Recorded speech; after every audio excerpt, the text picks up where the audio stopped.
Welcome, everyone, to the Wednesday Night Live show. We're back for another full 2-hour show. And we got a special show tonight. Joining us is, there's Phillip. There's Phillip. Yeah, we have Phillip. How you doing, good people? Good. Yeah, Phillip is going to be co-hosting, taking Allie's place tonight. Allie's got a birthday coming up, so everybody on the 10th, go hammer her Twitter account or her Facebook account and wish her a happy birthday. And joining us also tonight is Lindsey. Lindsey's going to be joining us tonight. And we got a lot to talk about tonight. But first off, happy International Women's Day to all the women in our industry and community. We appreciate everything you do. And you were the first name that I thought of, Lindsey. You and Allison are like the two women that come to mind right away when I start thinking about this industry and what you guys do for this industry. We appreciate everything you do for us. And one more thing, speaking of hardworking women, our co-host Allie, let me put this up, is working on putting together a new study. And if you fit the criteria and are interested, please email her, and I will put up her little thingy there. That doesn't sound right. Hold on here. Oh, slides. Depends on what that thingy is. What is that thingy? Share Some screen. people might be interested. I think it was a Rush song called "Don't Touch That Thing." Don't touch that thingy. She is looking for anybody 18 years or older, vapors that have never smoked. So please include your email, name in the email. Please include your name, age, email, and phone number. And I will put that. Where would I put that, guys? I will put that somewhere. Well, you also have to list her Twitter handle. There you go. There or it at is. least the email address. Yeah. And I will put it in the chat as well. If you're interested, or if you know someone that is 18 years or older and is vaping but has never smoked, give her a shot, give her a call, let them know, and help Allie out. We always love helping Allie out with it, whatever she's doing. Let's say hello to everybody. Hello, Tim. Hey, everybody. You could tell everybody how your week's going. How's your week going? I need the same question every week. How's my week going? Same old, same old. Nothing new, nothing out of the ordinary. Just get up, work, eat, sleep, shit, shave. That's it. Yeah, he's boring. He's boring. I thought I don't have much of well, I did build another model last weekend, but I know nobody gives a shit about that either. So yeah, okay. But I thought once you became like the HOH or whatever you are now, you're going to have all these interesting, neighbor hating you stories, and you haven't come up with anything. No, at our age, John, the only thing that we really do anymore at this point is throw away AARP mail when it comes down. Can absolutely confirm. Did you get your card? You haven't got a card yet. I'm not 55 yet. Pardon? You didn't. AARP? I started getting junk mail from them when I was probably 35. They're just prepared. They're getting ready. Just warming you up. I'm looking forward to it next year. Awesome. They were like, "Are you looking forward to that coffin, that casket? What would you like played at your funeral?" No. Samuel Barber, absolutely. Phillip's thinking, "Yeah, I get that 10% off at Denny's. I can't wait to get that card, baby." Today's AARP mail is like yesterday's AOL CD-ROM. I meal at Waffle House, by the way. And Lindsey's joining us. Lindsey, how's your week going? Fantastic. There was no state legislation scheduled at the beginning of the week, so that's always knock on wood, and everything. We're just getting something might be coming out of Idaho. So yeah, I'm in Florida at the moment. Hanging out with the parents and the family and everything, and enjoying all the weather down here. I did go out hiking last Saturday to this Blackwater River State Forest thing, and I'm freaking out, because it's Florida. Every noise, I'm like, oh, here's gonna come an alligator. Here's gonna be some snake coming out at me. So I got to go find some dudes to come out with me because I love to hike. I'm just I'm gonna get eaten by an alligator out here. No one's you just gonna don't find want the me. trepidation. Yeah. The coolest thing about living in Florida, Tampa, fishing, and yes, running into deadly wildlife is really great. And I love Florida for the wildlife. I was supposed to go to Australia, and I was telling Paul the other night, I was just like, I was never going to survive in Australia. I can't even survive in the woods in Florida. I wouldn't have been able to walk outside my door in Sydney. I mean. The scariest things in the world are in Australia. Like Greg Hunt. Nick will protect you. Don't worry about it. Just call Nick when you're in Florida. Nick will come flying in there and take care of it. And then after he's done, you can have barbecued alligator. I'd actually call Phil. Phil's closer to me.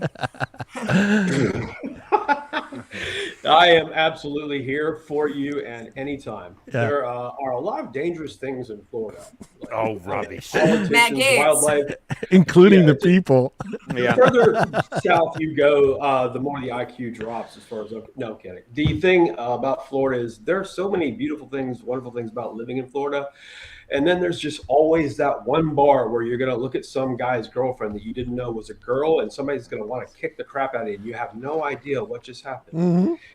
It's just I've already seen somebody's penis already, so had a bar in Florida. So was it the Florida man? Was it the Florida man? Not quite the same thing, but okay. No, it was just a drunken bartender. I mean, yeah. So it was. That was his move. That was his move. Jeez, that's ballsy. Then he thought he was gonna I'm gonna be so impressed with this. Like, yes, I'm gonna go with you. Like, nah, dude. This was the winning move in his head somehow, right?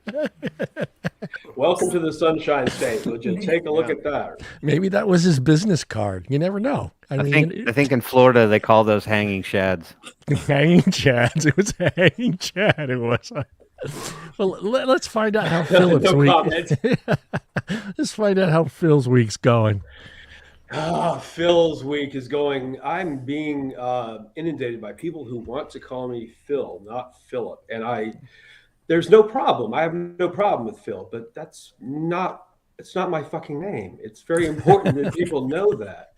And if you're ever on Twitter, for example, and somebody random says, "Hey, Phil, whatever Phil," and there's Phil, who's the real Phil, and I'm just Squirrel Phil. That's a long thread of wasting a lot of time, man. I'm just trying to put some good information out there to counter all that shit. Were you like my brother? Because my brother, he liked being called Phil when he was younger.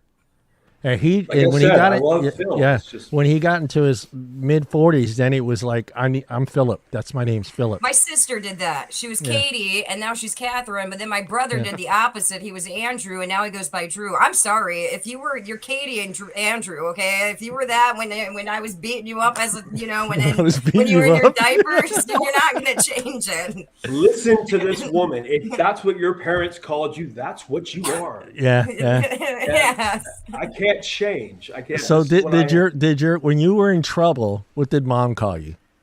Phillip Kirschberg. Oh, the whole thing. I'm telling you, whenever you're in trouble, all three names come out, or three names that they've contrived and mashed together to let you know your ass is in trouble.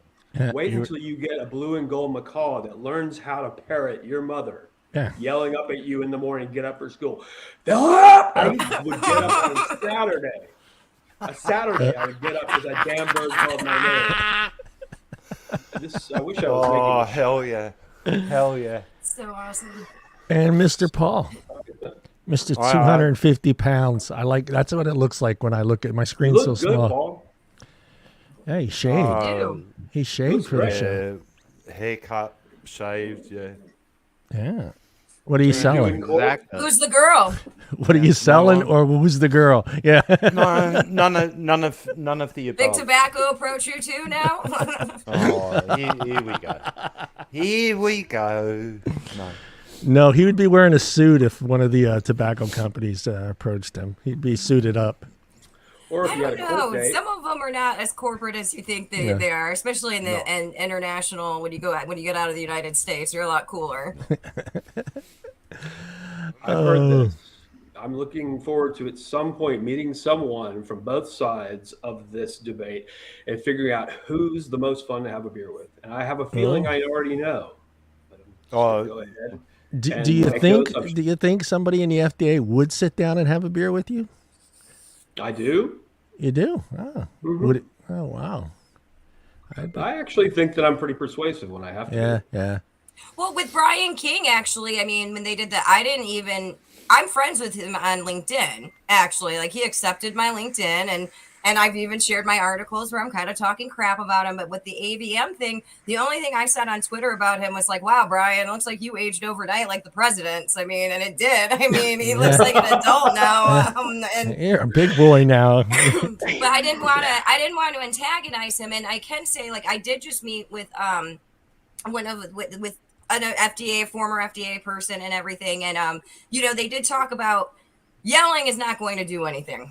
Yeah. It's just not. It's not. They're not going to listen to it. The FDA needs data and everything, and they understand Science. that you're passionate. Science. And science. Why even I think that's a good point to bring up. Why even think though the organizations, we should start collecting data on our consumers, and okay, out of all of these members of CASA, we can be like, okay, we have this many. We're representing 100,000 people. Of them, our average age is 45 years old, and their average year smoked was 20 years. And then another thing, when I did the golden oldies, is I did do that. I put all the data together that was in those videos, and I added up all the years smoked, and it was like over 1,000 years. So I mean, and that's numbers that'll stick out to lawmakers and stuff. So oh, and here's numbers for you too. In 2021, there were 17.3 million adult e-cigarette users, and which was a 45% increase from 2017. Wow. Wait. 17.4 in the year. 17.3 million in 2021. In 2021. Does that include people who quit vaping? No, that's all vapors. That's what they were vapors. currently vaping. So that means it's the same thing as you talk about youth. They had used it on at least one occasion. That's coming from the CDC's behavioral risk factor surveillance system survey. Can you extrapolate from that how many total have quit smoking using vaping products? They don't ask that. Well, could you come up with a ballpark? I mean, I'd have to. You could probably take the numbers of what was the number of people smoking at the time, and that would be. But even then, you can't guarantee that they all went over to vapor. And a lot of it, I'm going to say here and say it. A lot of it is, if you look at, you can't do it nationally because they don't put it all together. But I put all the states together, and then I'll go and average out all these numbers. But the large group is 18 to 24-year-olds. And I'm assuming that they're never smokers, because if you look at the 18 to 24-year-old smoking rate, I mean, and right now in 2021, it's lower than the 65 plus. To where it doesn't even bear mentioning in the CDC report. That's crazy. I mean, I have never thought that they would actually just go ahead. Oh, the youth risk behavior? Don't get me started on that one. Yeah, okay? No, Lindsay, we want you to be happy tonight. We really do. They'll see you next Tuesdays. Oh my God! The words I want to say, I can't sit here and say it out loud live and everything. But the fact that they have the data. Montana published their data back last summer. I mean, Vermont State Health Department. I talked crap about them to the state lawmakers last week about that, because it's like, hey, they told you that this was going to be here in fall of 2022. Then they sat here and said, oh, we're going to get it, in December. And then, oh, wait, now we're not going to get it till March, but you want to ban flavors, but you don't even have the updated numbers for kids. Oh, sorry, that stuff. And it makes me, and then they don't listen to the data either. 43.4% of these kids are using these to self-medicate. And you know what went up between 2019 and 2021? Youth dying from overdoses. Increased by 108%. Between 2019 and 2021, vaping decreased by 45%. Yeah. Oh, sorry. Tell us how you really feel. That's true. And I appreciate everybody that is, countering the ridiculous notions of you can overdose from touching fentanyl or powdered fentanyl. It's ridiculous. I think you all know my history on that. But like Ryan Marino, for instance, these are all people, a good follow, a person that is a toxicologist who is really very intelligent, and he has little short YouTube videos where he explains where fentanyl came from, how fentanyl has been very effective in a clinical pain management setting. And basically when these people are saying, well, he had to self-administer Narcan, well, that's just nonsense. It doesn't work that way. I think a lot of them are having panic attacks too. Yep. I think that a lot of it's over and that response or whatever, the psychology that's the placebo type of effect on them and everything. Yeah. But I will address this because I know it gets debated a lot. I mean, you can vape fentanyl. Okay. They've done it to rats. I mean, now granted, it's not like you're going to go pick up a disposable vape and it's going to be like that. I mean, when I reached out to rats. Well, I reached out to the DEA because they found it back in 2019, and this is what pisses me off too. This was when Eval was going on, and you literally, now we know that there's fentanyl in vapes. The DEA confiscated it, and they did find a vaping device. Now I reached out to the DEA because I wanted to know about this vaping device. Yeah. Like, what type of device was it? Because that would help to clear the confusion. I mean, okay, yeah, if it isn't, but these are the type of products. And by the way, if you know that it's in there, quit banning it, because now you're just going to expose users to the these products. I mean, so I will run with the fentanyl vaping thing because of that whole, like, okay, you're only going to have counterfeit products out here, and we don't know what's in them at all. Yeah. Right. Well, hold on. Sorry. Perfect. Very efficient way, and it's a very unlikely scenario where anyone would be able to do themselves, where they could absorb so much that it would be lethal, or you simply it would be degraded so much that it's just not a very efficient way to get high at all. And really nobody's giving away their drugs, as people point out. Well, I'll find out more on it. There's a drug forum thing actually, and somebody had posited that question like back in like November of last year. Can you vape fentanyl? Now if you go, you could vape a lot of things, and I'm sorry, I'm a firm believer. You can put fentanyl in a goddamn rolling paper and you can smoke it that way. But is it a good way for fentanyl users to no, it's definitely not. It's not a good use of your drugs. Period. Hold on. We're going to let Mr. Tim over there say hello to everybody in the chat. Mr. Tim. Deep breath. Hey, everybody, and welcome to this week's edition of the Wednesday Night Live Show. Let me scroll up to the top of the list and work my way south. We got some beautiful faces in here tonight. And yes, I've been practicing up on my DJ voice. No, I'm joking. There you go. Mallory Gates, always wonderful to see you. How are you, Mallory? Always first in the chat. Pam Spraggins bringing up the second poll. This is going to be a good race. Let's see who we get to by the bottom of the list.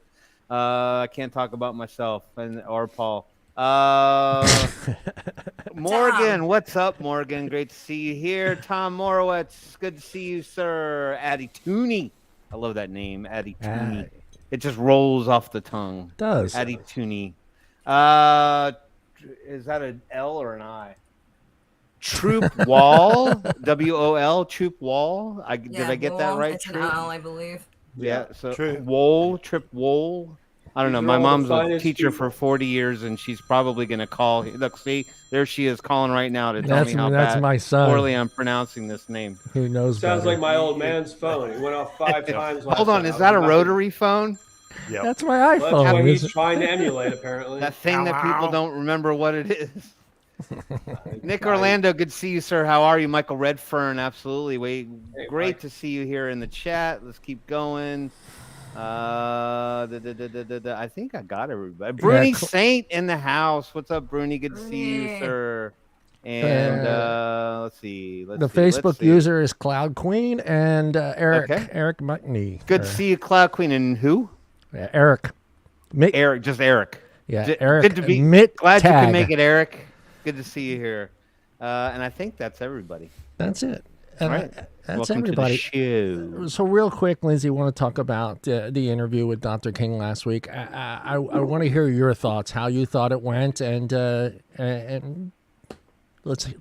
I don't know what else. I don't want to start any trouble, but just let us know how it went for you. I mean, brace yourselves. I don't think we really got much out of it. I mean, I've been on the defense with King since he got announced, and I'm really pissed that like nobody else is on this, because if you did any deep diving on him, you know that he was under Frieden at the CDC. If you know anything about Frieden, Tom Frieden, he's homies with Bloomberg. He was a health commissioner with Bloomberg's tenure when he was mayor of New York City. Then he went to the CDC, and then now he's at Vital Strategies, which is completely funded by Bloomberg. And so I really want to do a FOIA request on King's time at the CDC. Just like, I want all the emails between you and Dr. Frieden. I mean, and I'm sure that they'll probably be redacted. It would help to know if he actually knows what the hell is going on. Yeah. Well, he's always been. Well, he's always been. And I didn't notice too also, and I noticed it yesterday, and I got the op-ed wrote out, and you could see it on my Twitter. That one line in the paper, that the response that they gave right before that King went on and everything, and they were like, big tobacco is putting profits over public health. I've never heard the FDA ever say something like that. And so I searched all of it. I searched their website. I even went on Google to search, because I was like, I got to make sure that they've never said this before. Now, I did find all the other groups have been saying it for a decade now and everything. So I don't think I mean, I'm glad that King did do that interview, but I don't think that he's not going to change his mind on anything. No. I think that it's all like he's always looked at flavors. Like I saw a 2014 article from him. I put it in my op-ed, that he's talking about flavored cigars. Well, guess what?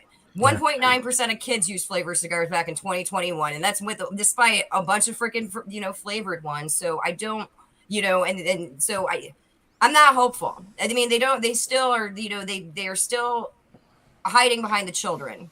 Yep. To go after cigar smoking as if it were cigarette smoking is an asinine idea, to be honest with you. There are so many there are studies that show actual large Cuban cigars are so dense and produce that lungs reject it from actually being fully inhaled. Oh, those will be carved out. I'm just saying that those are not I will really bet people. I will bet $1,000 on that carve out to anybody. You to take bets on that cigars? one. Well, I'm just saying in terms of the risk of cigar smoking, great big Monte Cristo number ones are not the problem, and I don't believe they should be given any. They shouldn't be favorited or given any sort of special treatment. But at the same time, it's. I just think it's a waste. I think it's a waste of but I don't think that they're ever going to. I mean, I don't think King cared about any of the adult consumers.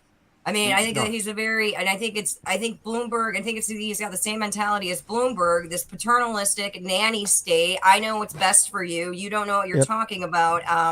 And so, I mean, I don't have any hope for him. I mean, I really think that we should have fought him going in there a lot more than what was, everyone kind of just, we're all on the defense now when we should have been on the offense. Because I wish him the best, but I mean, I give him credit for actually even going on the show. Okay, he didn't need to do that. Yeah, no, he didn't need to do that at all. I mean, and he's very coordinated. I mean, you can definitely tell he was not responding on the cusp. Okay, I mean, he definitely probably. No, you have to give AVM huge credit for getting him to do it. Yeah. Do you think he holds a little chip on his shoulder, being that when he did step into that role, I mean, every headline stated that he was unqualified. He's unqualified. I mean, it was article after article, and it didn't matter who was writing it, whether it was the pro-vapor or the anti-vapor or some newspaper. Everybody listed him as somebody that was not qualified for this job. Do you think he has a little chip on his shoulder, and he may try to do something to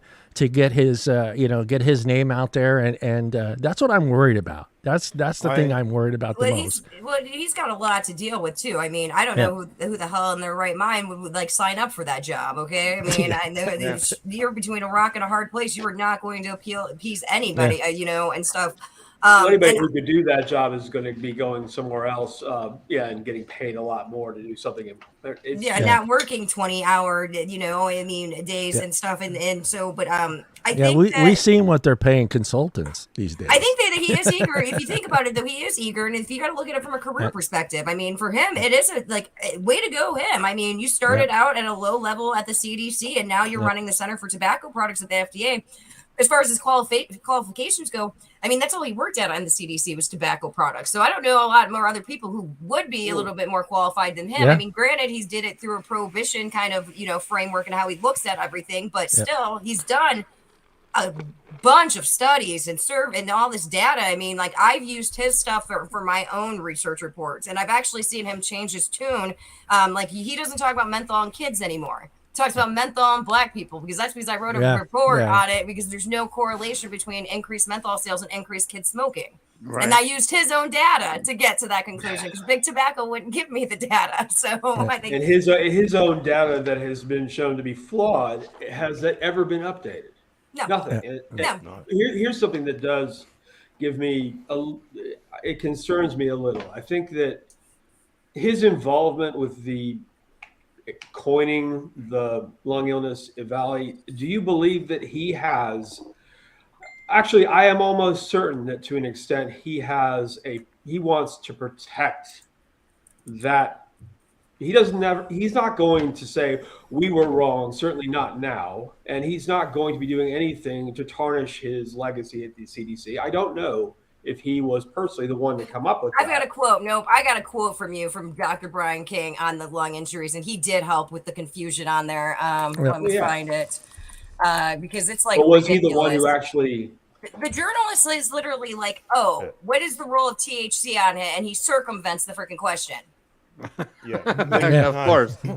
No, he moved straight around it, and there was good reason why. And then he goes into flavors. Yeah, he goes into like, and then he goes into like popcorn lung and flavors and everything. Yeah, I mean, it was. I said I started doing research on him, and I was like, "Oh hell no! Okay, we cannot have this guy running CTP because flavors are dead." Yeah. Oh, good God. When was that actually? What's that quote date? When was that? It was. I want to say it was in October, but hold on, let me see. I'm trying to find it. I might have to go through my notes. Along. I remember in August when I first saw it. Oh, it might have been. I might have known October one, but it might have been August. I mean, it was pretty. I got to find it because I did. No, see it. August is what was the first case reported period? I think it was. What was it? It was August something. It was August. Yeah. And I dropped my coffee and I started looking around for sanity and I couldn't find any. Well. Yeah. Okay. No, they don't.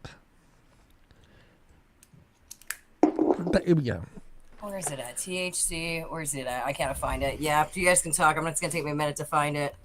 Yeah. But I mean, it's ridiculous because it was just like he was one of the reasons that and I've heard too that apparently the FDA was going back and forth with CDC during eVali and telling them you need to be more transparent about this. This isn't regulated e-cigarettes. This isn't freaking Juul. Like this is and like the CDC was just like whatever. I mean, and I'm still not convinced that the CDC wasn't like, yes, we got people dying from vaping devices. Yeah. We're running with it. I mean. Of course. Hi, my name is Phillip, not Phil, and I'm trying to keep myself from going insane right now. Phillip. Is there a Phillip song? Is there a song with the word Phillips in it? Yeah, it might be. No, look, I don't know. Phillip's thinking. Phillip's thinking. No, there is not. No, there is not.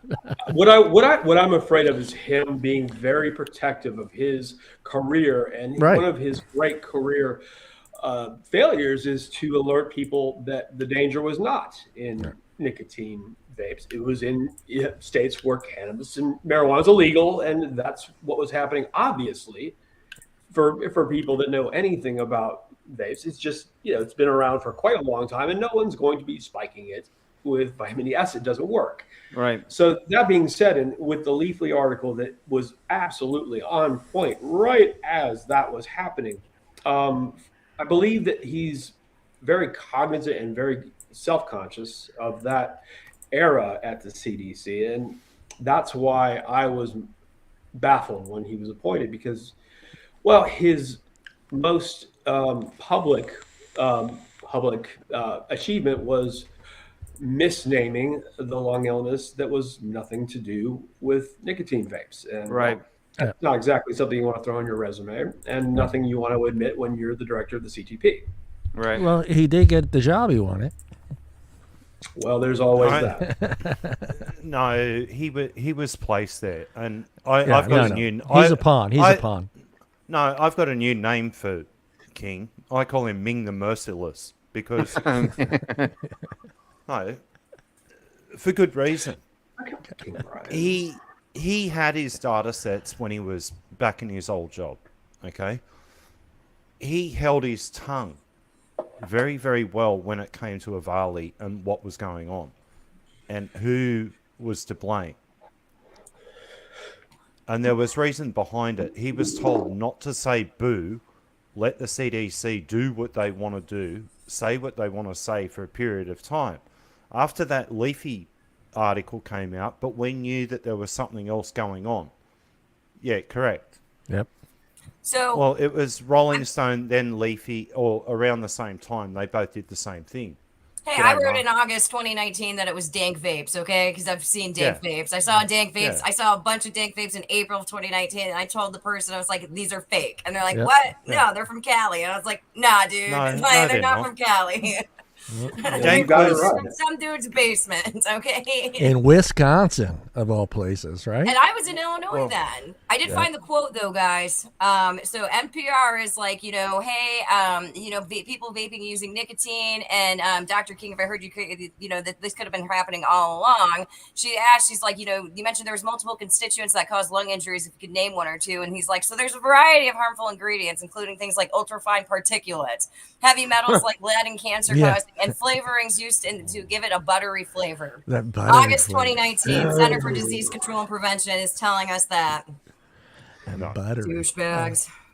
Well, they were trying to run with diacetyl as part of it. Okay, diacetyl with the buttery flavorings. They were trying to run with diacetyl. They were trying to prove the point that diacetyl was causing some form of lung injury. Impossible. Like, and in the meantime, they're not actually helping. Why are all the cigarette smoking and people dying? Yeah. They're exposed to 750 times more diacetyl than any of that, and that is found in those buttery flavored e-liquids. And I've never liked dessert flavors anyway, so I never used any of the buttery flavors. But you gotta try one. Yeah. I've got a Hawaiian, and I've got this blueberry lemonade or something. I don't know, but it's really tasty. So, but Hawaiian's my jam. Okay. Yeah. And you guys know I accidentally quit smoking, right? Yep. Accidentally. Yeah. I was down to like one cigarette a day or whatever and stuff. And then I went 24 hours the week of Thanksgiving last year. And I was like, well, screw it. Let's see if you can do this. You don't need to smoke anymore. And I'll tell you, even that one cigarette a day caused damage, because about 2 weeks after not doing it, I was hacking up everything, and I was just like, wow, okay, this is kind of amazing. Yeah. Yeah. No, same happened to me. Yeah. All right. I never wanted to kill anybody, so. My thing was that first week was trying to stay out of a car. That first week, because that's my fault. I didn't drive at all for a week. Yeah, driving and on the cell phone and going to any shopping center development conventions. Yeah, if you want to go to Vegas, what? Food was hard too.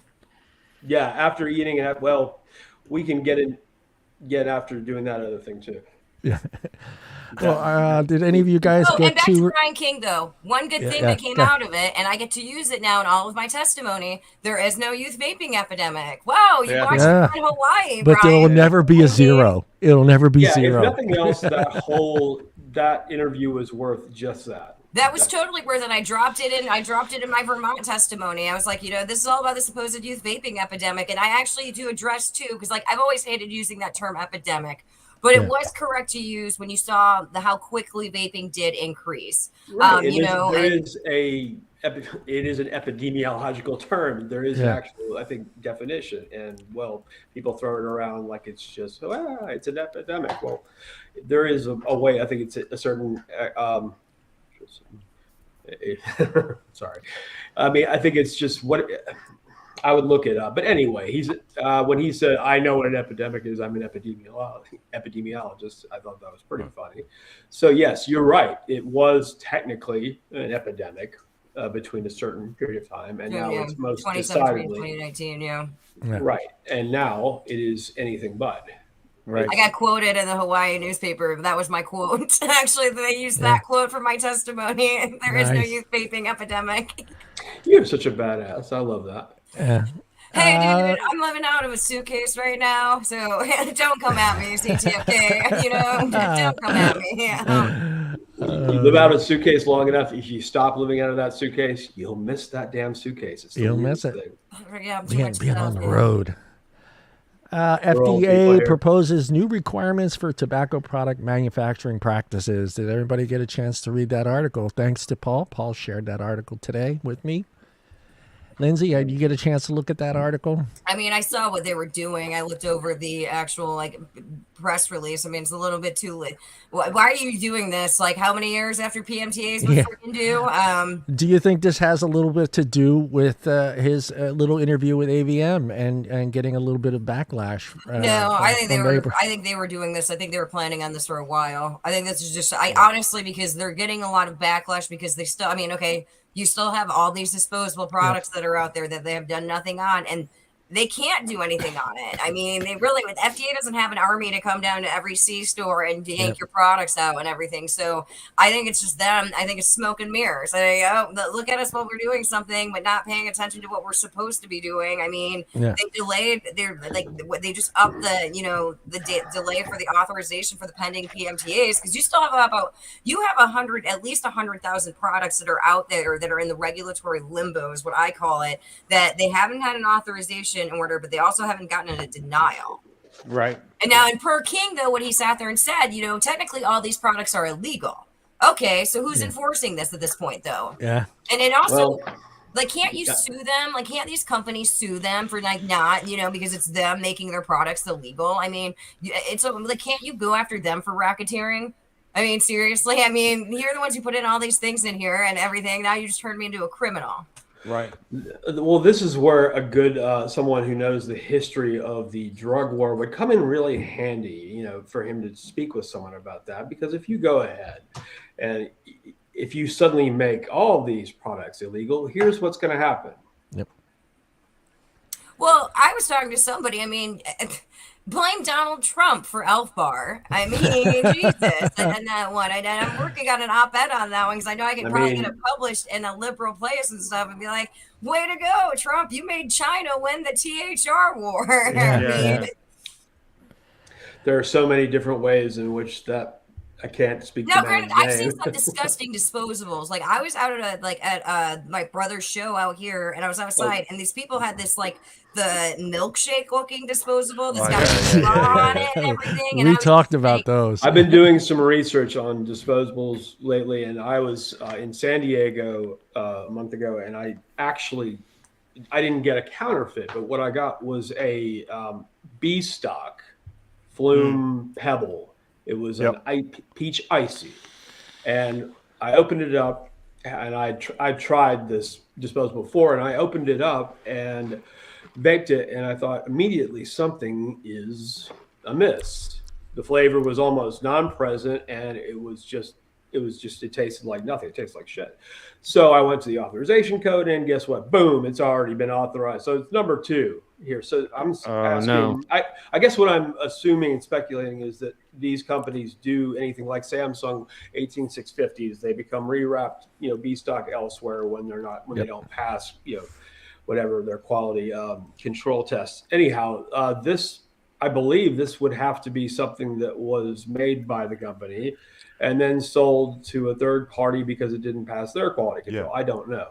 Yeah. But let's just say, many thoughts on that? Because it wasn't like counterfeits are a different story.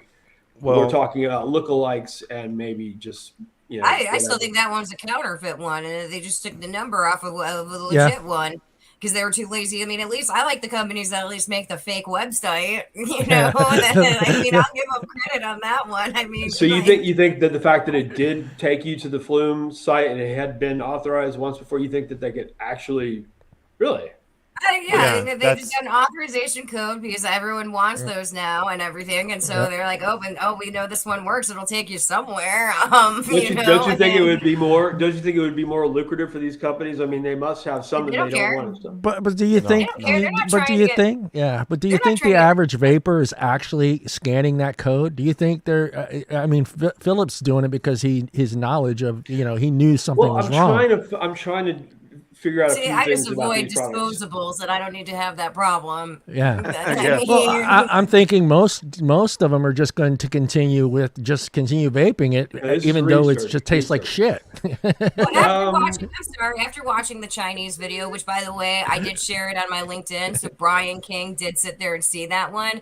I don't care. I can't stand disposables. That video with they're puffing all their taste testing. How about if they're 100% recyclable? Do you change your mind? Okay, I was on a podcast on Sunday on this one, and I don't agree with why are we telling disposables that they have to recycle their products, but you're not telling Coca-Cola that they have to do that?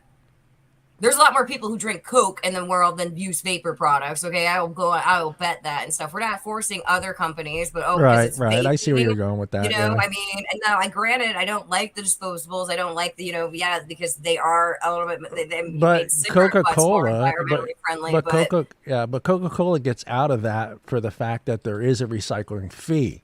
So not everywhere. I'm in Florida. We don't have a recycling fee. So that's how they're getting away with that. One of the coolest things I've ever heard of is, and you were talking about this on the account for the webinar that you and Nancy did last with Sunday. Martin. Yeah, right. And thank you for answering my question. Martin talked about how elf bars are recycled in the UK, and kids are getting $1 for every dead elf bar they pick up and bring for recycling. I think that's marvelous. I do. But the really interesting part about elf bar is who manufactures them. That's the really interesting part. Elf bar, that American Cancer bit that they decided to do. That was Elf a big Bar mistake. is a bunch of freaking idiots. No, sorry, I'm not sitting there saying that out loud. That was such a stupid freaking move. Like, I get, trying to appease these people, but they don't. First of all, ACS doesn't need the money. They just got $140 million from Bloomberg. I mean, come on. Yeah, but Elf Bar is being sued. There's soon going to be a different name. I think maybe. Like that. Yeah, that's to do with the auto draw technology that came out of a company out of Florida. But Elf Bar is actually manufactured by Geek Vape, and Geek Vape actually do a lot of co-packing now in China for a number of disposable companies. And this is something that not a lot of people are looking at. Going back to the QR code, they're using the exact same QR code on numerous products. So they get the QR code from each of the flavors, and I can prove it actually because I've got a disposable here, but I've got my finger in the pie with the flavor in that. But all of these ones, all of them have a different QR code. If you got one QR code from each or a batch number from each, it will take you back to that site. As for B grade, what they're doing, they will go through QA, but they won't pass the final QA. That's the problem. So they get put into one section, even though they're under that, but they'll use exactly that same code. And that's how they're going out.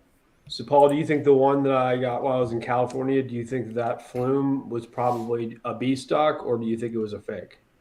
No, not a fake. 100%. Okay. It was 100%. It came from that manufacturer. It would have been B stock, or it would have been right at either the very start of the run or at the very end of the run when they're doing the filling. So you're either going to have flavor or not flavor. For everyone watching, if you scan the authenticity code on your disposable, if you're the second authentication, that means more often than not, that would mean that it's not necessarily counterfeit. It means that it is B stock or perhaps not. The counterfeit ones you can tell, especially with iGet. iGet's probably the biggest one now for fakes, because on the real ones they've actually got a clear base. On the fake ones they've actually got a black base and top cap. Okay, they're using a different plastic, and also the container itself is also a different color. That's how it works. Go ahead. The Elf Bar counterfeit strawberry banana. It's the strawberry kiwi color. Instead of red, pink, and yellow, it's pink and green. I just can't believe they screwed that up. You got to work really hard not to get that part right. So it is nice that these counterfeiters aren't the brightest stars in the sky. But go ahead. By the way, you can get, when you go buy any THC cartridge off the street now. I mean, they've gotten very elaborate on their packaging nowadays, and they've got QR codes and everything. So, I mean, once again, I don't F a QR code, okay? I mean, it's not going to, And that's where we get into some trouble. And because I think that there are a lot of different ways in which THC carts, the base that THC and Delta 8 comes in, can be more let's just say that's a more dangerous game. Well, that's why Yeah. That's why the vitamin E, that happened was because this is an easy way to. It's a cheap freaking thing to because it's too thick for you to vape once you extract it from the cannabis plant. So I tested this hypothesis, and I don't understand why eBay doesn't hammer those, because that's where I see that packaging being sold is on eBay. I mean, you can go on eBay and buy all that fucking packaging you want with barcodes. They killed the links because I went back in 2019 when I wrote it. Like I wrote an op-ed. I was like, dude, this is dank vapes, and I explained in my op-ed. I was like, you can go onto YouTube and watch a video of a kid showing you how to use a hair straightener to heat up the bud and extract the wax out of it. And then it's like you can get this empty packaging now. Amazon and eBay killed those links. So they're dead on my op-ed now. I mean, nothing shows up now, but I mean, it's still, but eBay just had a problem with Girl Scout cookies. Did y'all see that? I was waiting for somebody to come out with counterfeit Girl Scout cookies. I don't know about this, so I need to know. It wasn't even counterfeit cookies. Girl Scouts this year came out with the Raspberry Rally. It's their new flavor. Apparently, it's like a thin mint, but it's raspberry flavor. They only sold. They had limited supply, and they only allowed it online, and it sold out within minutes. And then an hour later, you go on eBay, and people were selling them for like $30 a box.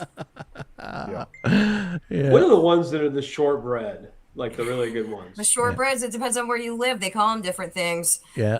Okay, I grew up with Caramel Delights. They're called Samoas and stuff, and other because they got 2 bakeries. I was a Girl Scout. I didn't go through all of it because it's a very catty organization. But then women. When are they going to allow boys in? When are they going to allow boys in? I was a Cub Scout, and then I started playing baseball, and girls just started to look like a good idea. So I said, well, but Michael. Anyway, he's an Eagle Scout. So well done. Yeah. I mean, it's a great organization. Anyway, if the Thin Mints are, deadly. Well, let's just say that they suck anyway, so I don't care. I was watching. The Samoas are good. I watched an article. I watched a local news broadcast of it because it was happening everywhere. I mean, all these states, because it's Girl Scout cookie season time, and everyone's pissed. They're like, "You're ripping off the Girl Scouts. How can you do that?" And everything. But they're emphasizing that it sits there. It says not for resale and everything. And this is an abomination unto the Lord, people. Yeah, don't do that. That's capitalism. That's capitalism at its finest, right there. The Girl Scouts. Well, I love the Girl Scouts. It's all about making that profit. It's flavors, y'all. Flavors. I mean, they're going straight to that place where there's no corned beef. I mean, it's all about making that dollar. It says the FDA will be holding public oral hearings April 12th to gather additional comments from the stakeholders, including industry and scientist communities, advocate groups, and the public. You think they're really going to pay attention to what we have to say, Lindsey? I know the FDA paid attention to what I had to say last year when I got to testify in front of them. So twice, actually. Way to go. By the way, give a shout out to the Consumer Center at Taxpayers Protection Alliance. Skip and Martin are lovely people. They've so awesome. We've done such great work David, this if you're year. out there, love you. I do think they're going to listen to the bigger players, though. I mean, I mean, right now the industry is regulated, and one of the things too, when talking with some of these FDA people, you have to realize that their hands are tied. They can't sit here and say, and I sat there and said it, okay, we know kids aren't using open system vapor. But you can't treat this product differently than a different product because then you're going to get sued for that one because it's unfair and everything. So, but at the same time, if you're hiding behind the kids, and this is the reason that you're denying because that's the only reason I just looked up the views, the menthol ones and the denials, and the denial was because of children. It had nothing to do with any safety efficacy or what is the risk of this product and everything. It was zero. This is not, because of the likelihood that youth might pick it up or something, and they're holding on to that flavors thing, and they're not even using their own data that shows kids aren't using this. It's 43.4% of current e-cigarette users in 2021 used them because they were feeling anxious, stressed, or depressed. Our kids are self-medicating with nicotine. We need to address that one. And so, I mean, they're going to listen, but once again, I don't think this. What is pretty much like a bridging is what the thing sound, and a lot that goes into that. The idea that it buys them 180 days. I suppose. Well, I think I was also, just thinking how dumb it is to assume that Well, a I'm kid who's curious if it depressed or really sad is vaping because that Well, kid is in well, high here's your school. interest. Because high schools, let's just say it's a fairly stressful time as is, Yeah. and there are all Well, kinds here's your of interesting things. numbers on that because they gave the snippet of the youth risk behavior survey, right? They didn't give us cigarette smoking, but they gave us vaping. Vaping decreased by 45%, yet kids reporting feeling hopeless or sad or whatever, increased by like 20%. And it's like at 45% of kids, and it's the highest rate recorded. So we know kids are self-medicating, but we also see that they're not using nicotine as much now to self-medicate. So, I mean, like, once again, if you were going to go after why kids are using e-cigarettes, go after the reasons why they're using them. Right. And also, I mean, I really want to shame lawmakers at this point. I mean, you have a growing mental health crisis. You have if you want to talk about an epidemic right now, here's right an there. epidemic right there of kids feeling, crappy. And especially, I couldn't imagine being a high school student right now. Well, I blame in the social past, media. they do this study every 4 years. Is that right, or every 2? Every 2. It's a biennial. Isn't it possible that there have been a couple of environmental external factors going on that could have contributed to a certain amount of hopelessness? Maybe. What my theory is. Like I can not say it on going this out. one. I can say it on this one. This is my theory. Is I think they're all liberals, and I think they got so disappointed when they saw the government failure on COVID, and they're like, the government can't save us. I'm like, sorry. The guy in the middle's been quiet, so we need to hear from Tim. I cannot not have Tim speak. So. What do you mean?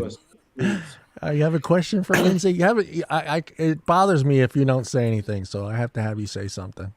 I get nervous. Thank you, Phillip. That's it. I get nervous. Don't get nervous. No, don't get nervous. No, I mean there's all kinds of interesting propaganda that comes out all the time. So this is just more of it. It's good to hear it. I'm actually enjoying just listening to Lindsey talk. So yeah. Oh, thanks. Seconded. The American Lung Association isn't happy with listening to me talk. No, I think you've probably been a thorn in their side. Every single one of them has heard an earful from you, and well done. I'm very grateful for the way in which you are a force of nature when it comes to speaking directly to these people in person. And pretty much everybody knows who you are. They all hate you for all the best reasons that they're not aware of. Here's a question for you. You think you would get a one-on-one with him? Me? Yeah, you. I talked to Skip about that actually and stuff. I told her, I was like, I think that we could actually get a 101 with him. I mean, I wouldn't do it. I wouldn't do a recording or anything. I'd like to just sit down and have a beer with him and be like, hey, this is all off the record. I'm not gonna, and stuff. But I mean, I don't. But would you actually keep it off the record? Yeah. Yeah, I mean, yeah. Well, I wouldn't want you don't burn bridges, okay? No, I understand. Yeah. I think that you probably he'd be so befuddled by the time you were done with him. He'd need a drink for sure. Yeah, you need a drink. Yeah, he would start drinking it. He would start drinking Fireball shots instead of you, Lindsey. Yeah, right. Back in 2021, I rode the same plane with Raja Krishnamurthy. Okay, and that was so hard for me not to get out of my seat and go sit next to him. You told me that story. Let's go Charleston, talk about e-cigarettes. I almost died. I was like, I was sitting there in the airport. I'm like, that's motherfucking Raja.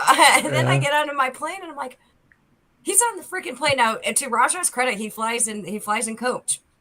So I will give him, he has the Bloomberg money hadn't got to him yet. That's why. I don't think he can take the Bloomberg money. He's smart enough to fly coach, but he can't keep his mouth shut at the PAVE webinar. I think that's really interesting, isn't it? They're selectively smart. Yeah, I only say that because, he did mention his door's always open. So I think that's important, and I think solutions. Actually, maybe I'll do that. Maybe I'll see if he would come on a across the podcast with me and Martin. Actually, because Martin would actually be more fun to talk to him and talking about how they regulate, vapor products over in the UK. It's a notification process. It's not an authorization process. You just have to, let them know, hey, and make sure that you're following the standards. You don't get cartoons and everything. So very much, self-regulation.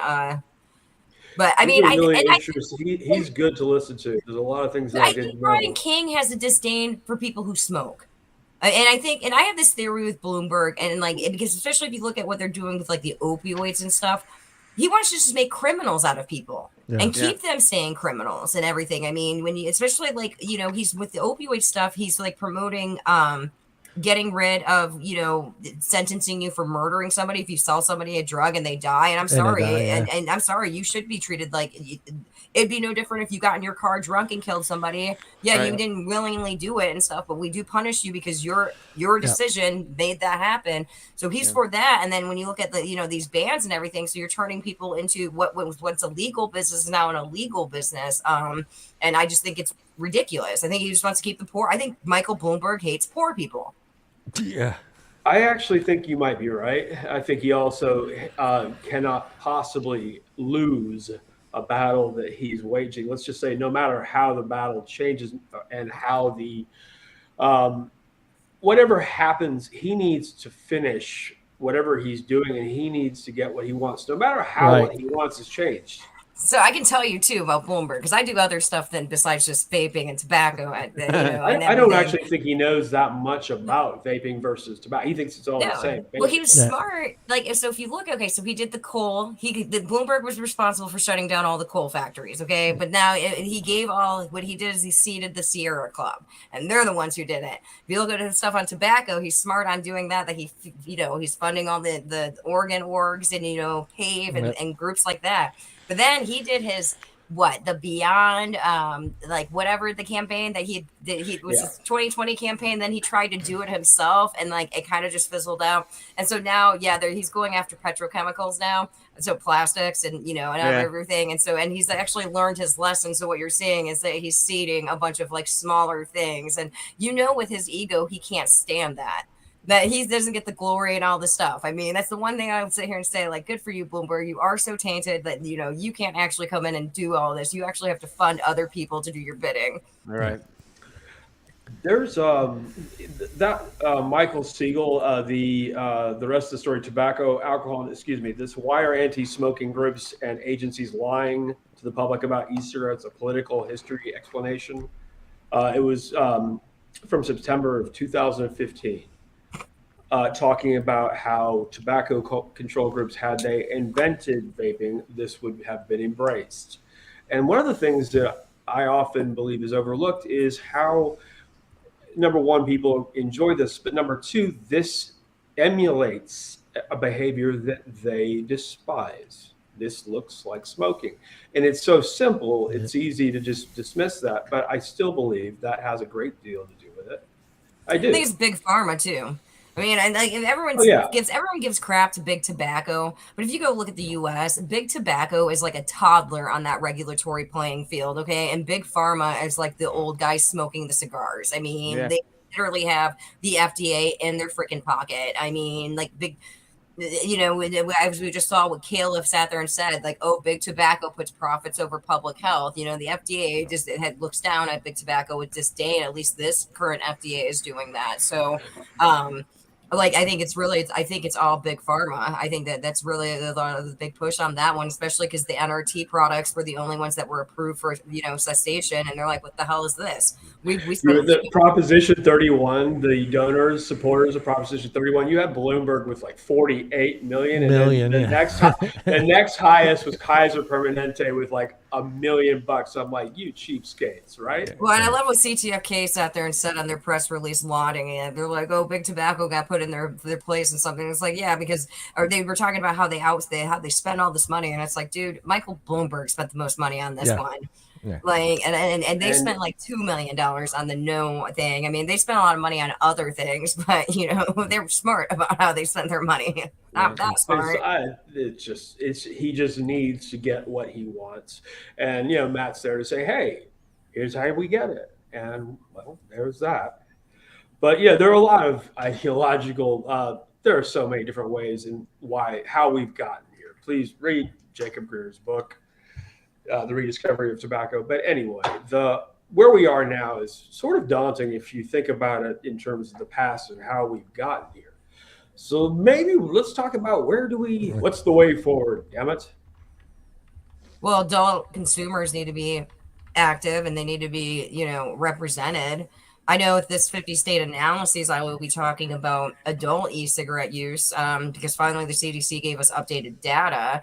But like, I mean, I go to all these state hearings and, the lawmakers aren't seeing the adults who quit smoking. You're not seeing, like the golden oldies thing. I mean, I started that because the idea of that was like the real ideal for golden oldies was to go to every state capital, get 10 old geezers and stuff and have them come up, be very quick, don't waste the lawmakers' times. My name is, I smoked for this many years. I quit smoking, this years ago using this flavor.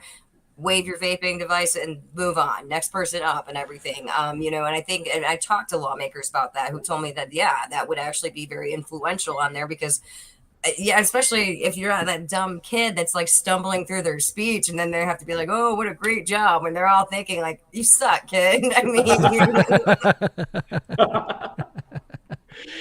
Oh, man.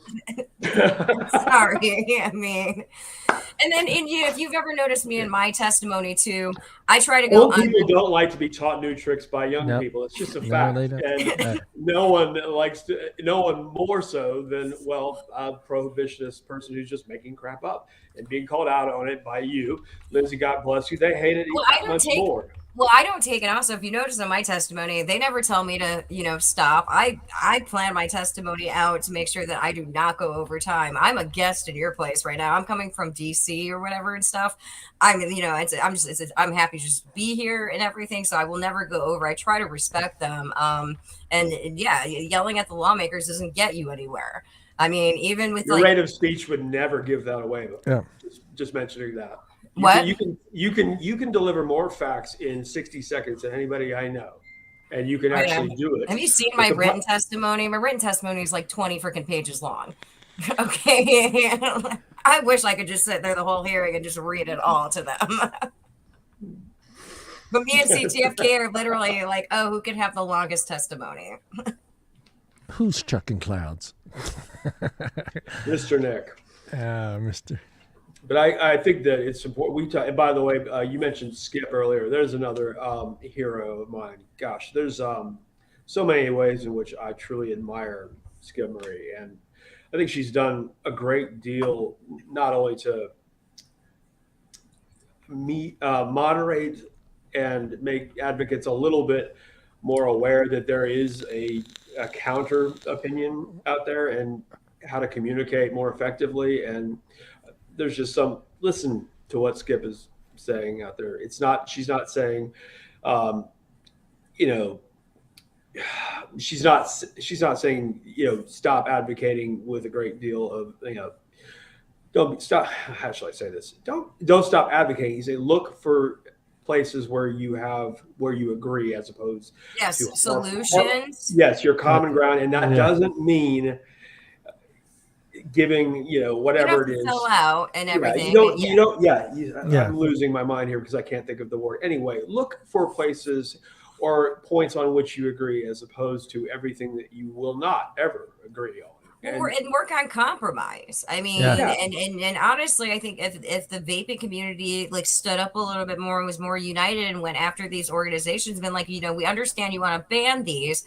How can we address youth vaping while ensuring that adults still have access to these less harmful alternatives to smoking? You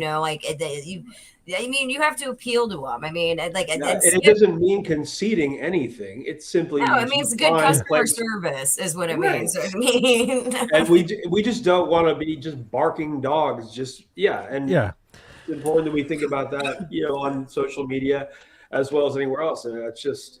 But don't you think that? Do you think that some of them do believe there's some good in this product? Yes. They just are afraid to share it. Dave Dobbins, Left Truth Initiative, and now he's working at Altria. I mean, and by the way, personally, I think that was one of the awesome hires of this whole big tobacco shakeup. I'm like, way to go, Altria. That's a hell of a move it's a hell of a guy you just picked up there.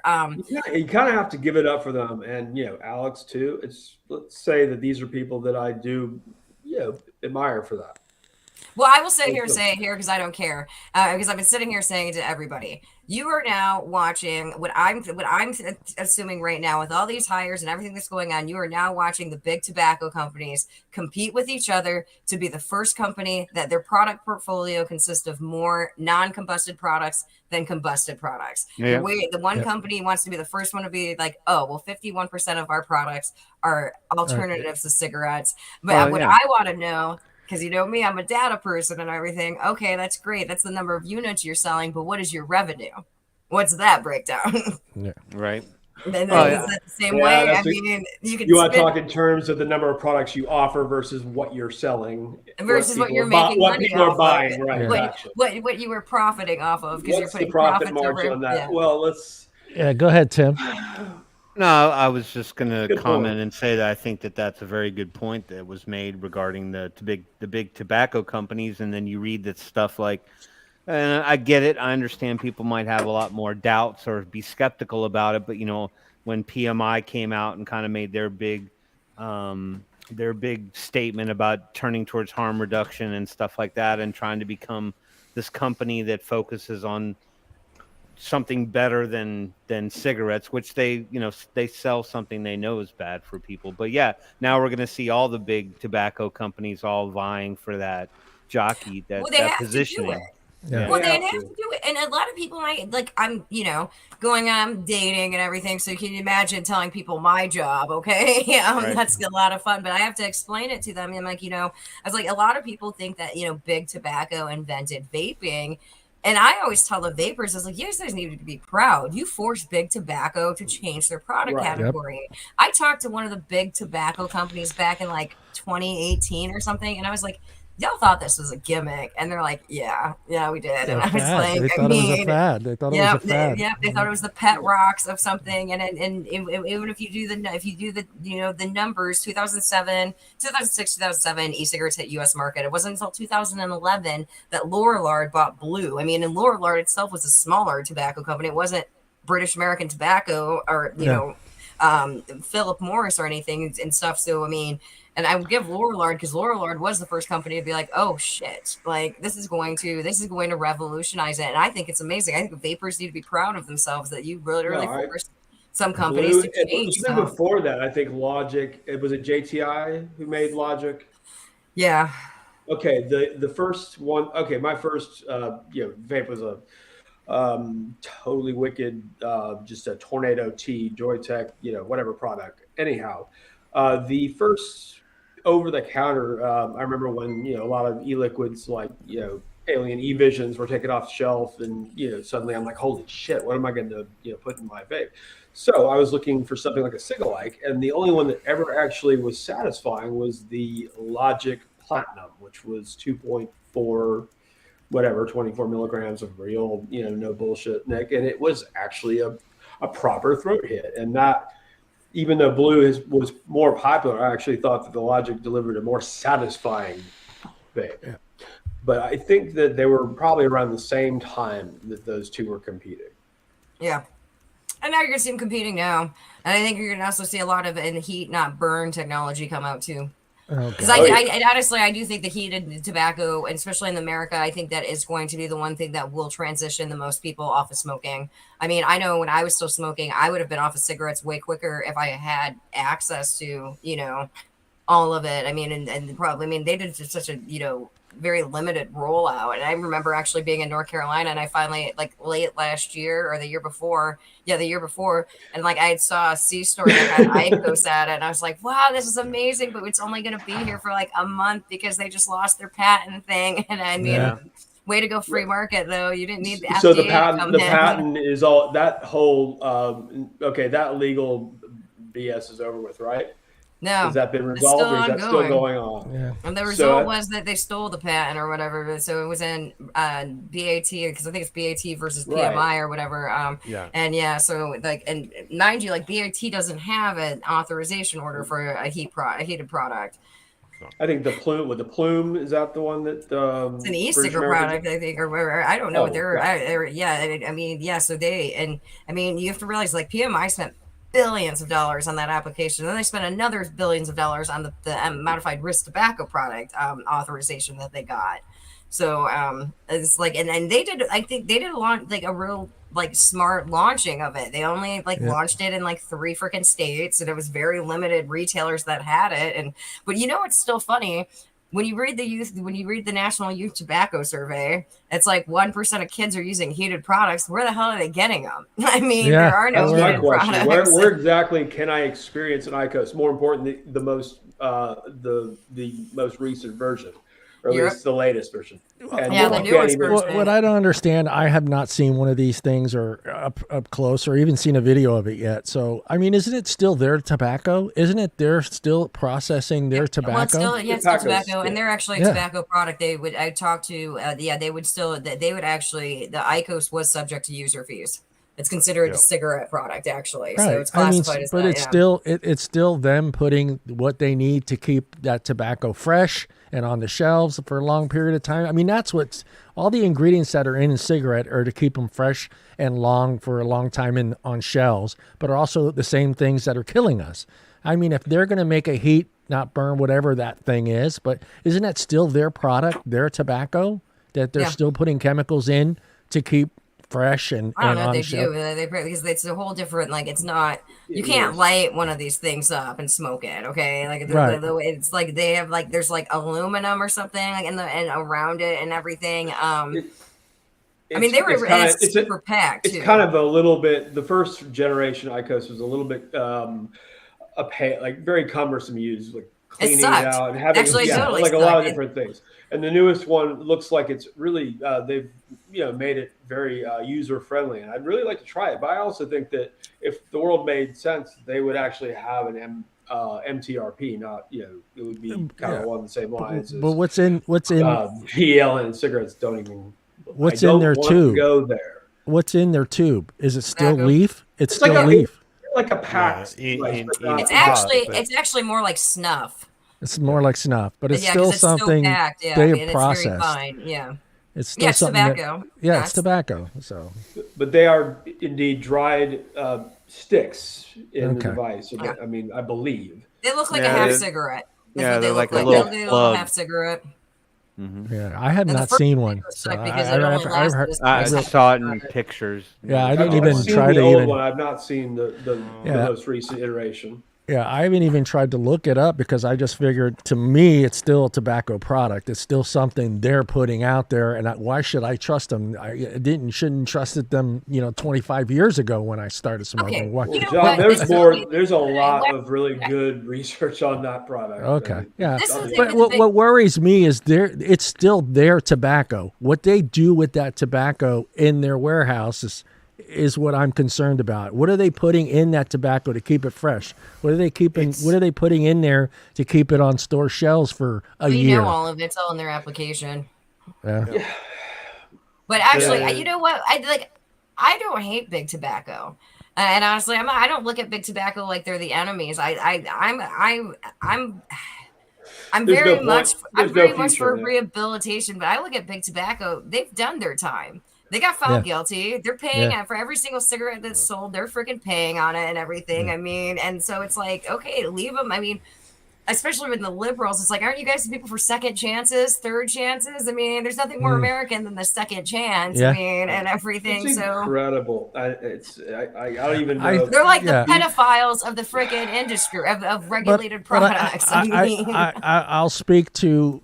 I don't know why I think party of my politics. I really don't. They become smart idiots. With the second chance thing, I get that. I know where you're going with that. But the problem is it's not just they lied to us, but all of us can kind of look back and remember someone that died. And I think that's the difference between giving them a second chance and trusting them. You guys are older than me. I mean, everybody my age, we knew cigarettes were bad. We made that freaking decision. Right, I didn't grow up thinking, realized from your generation realized from our mistakes. And I should have learned from my parents and their generation that I shouldn't have not picked up cigarettes. But it just seems like that second chance. I don't think they're going to get it.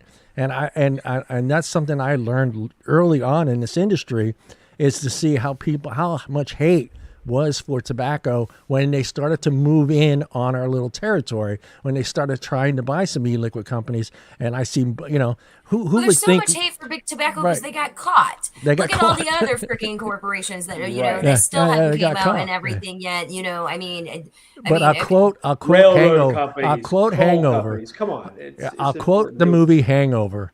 But did they die? You have, Speaking of hangover. actually, you had OxyContin. I mean, Yeah, Purdue yeah. Pharma. Yeah, And you want to no, talk yeah. about marketing and everything. I mean, that was one of the problems with them Yeah, that they yeah, and the I FDA hear you. allowed it. I hear you.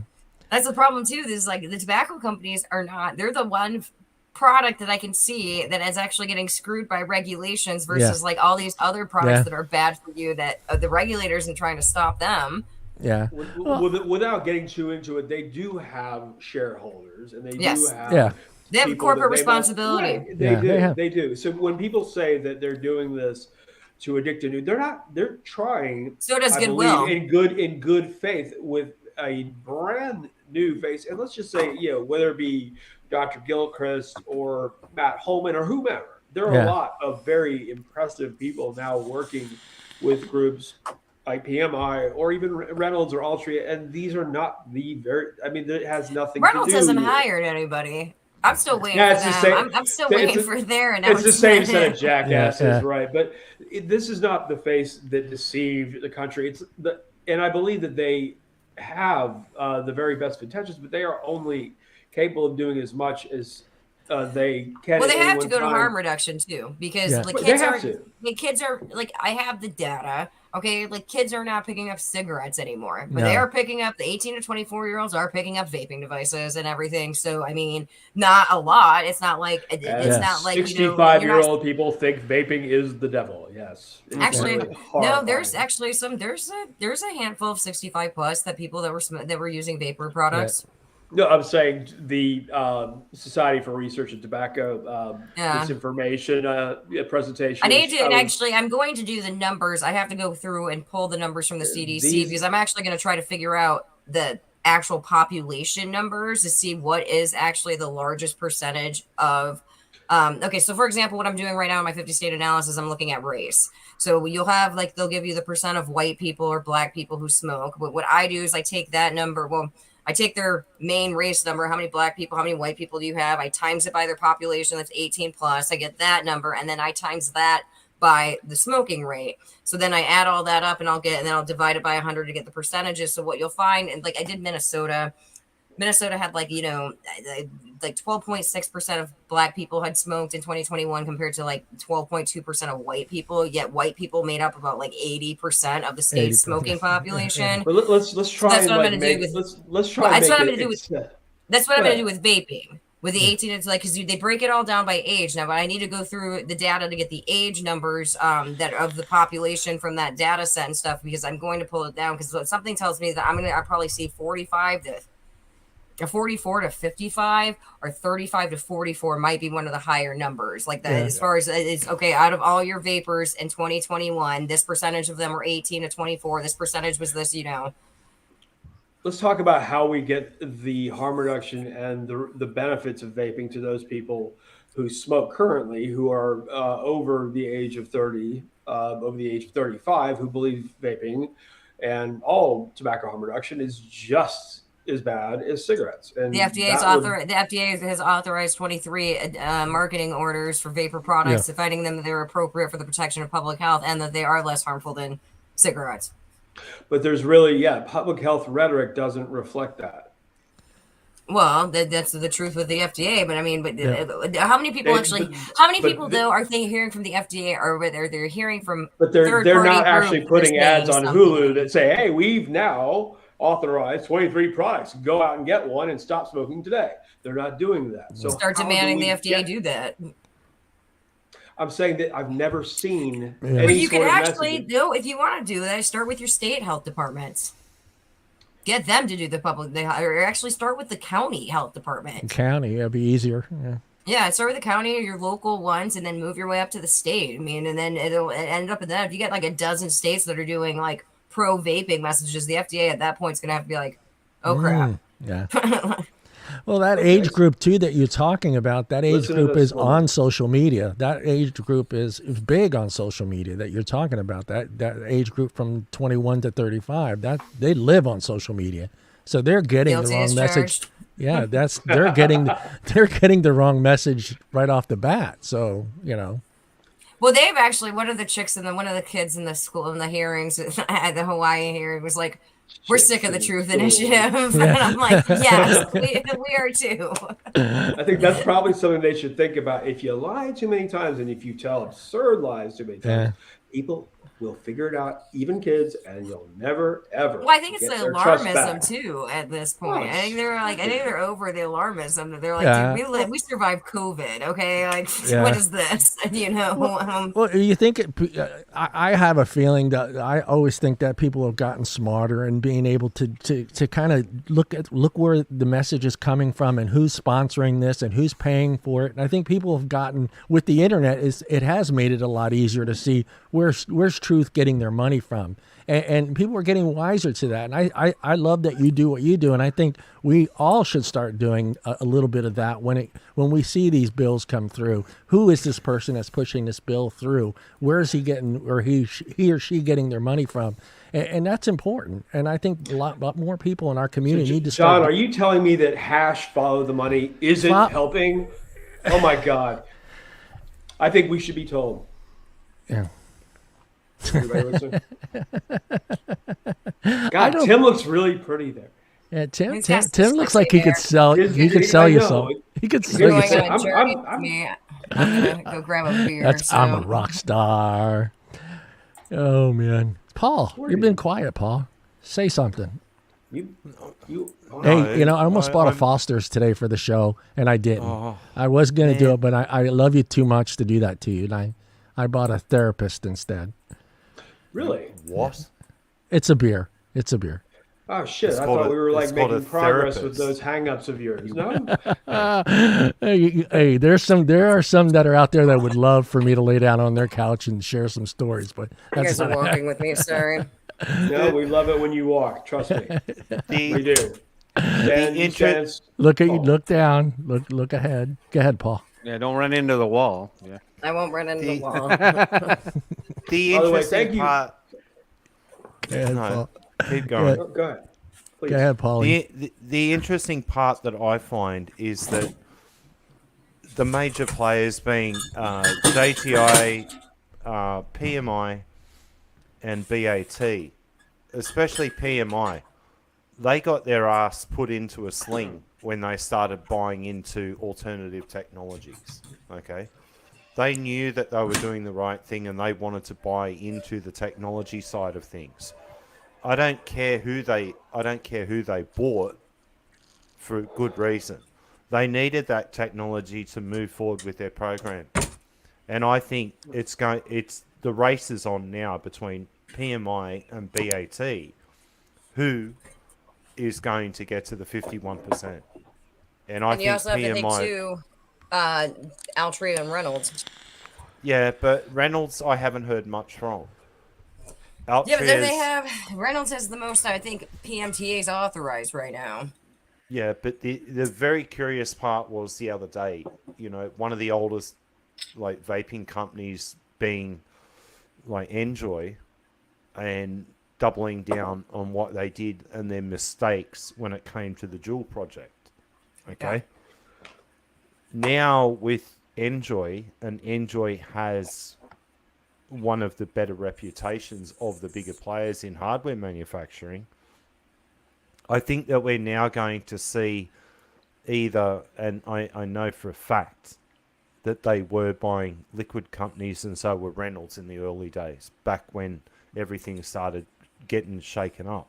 For the FDA.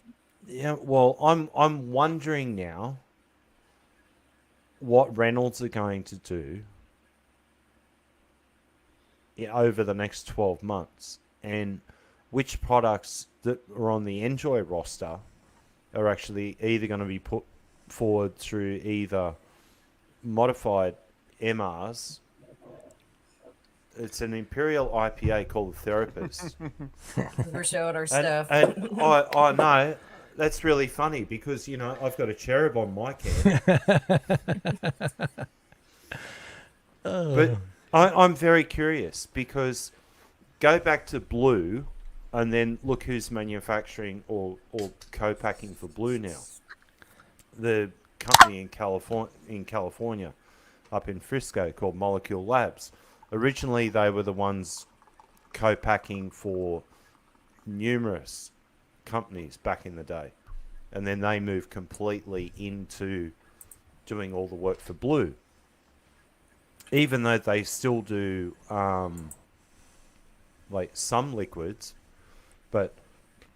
or Space Jam and things like that you can find convenience stores or gas stations now. That's where it's gone to, but they're still on the market from memory.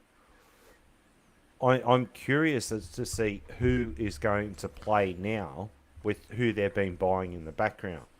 I know of other big players and hardware manufacturers in China that also are earmarked for purchase. And I'm waiting to see. This next 12 months are going to be very interesting. But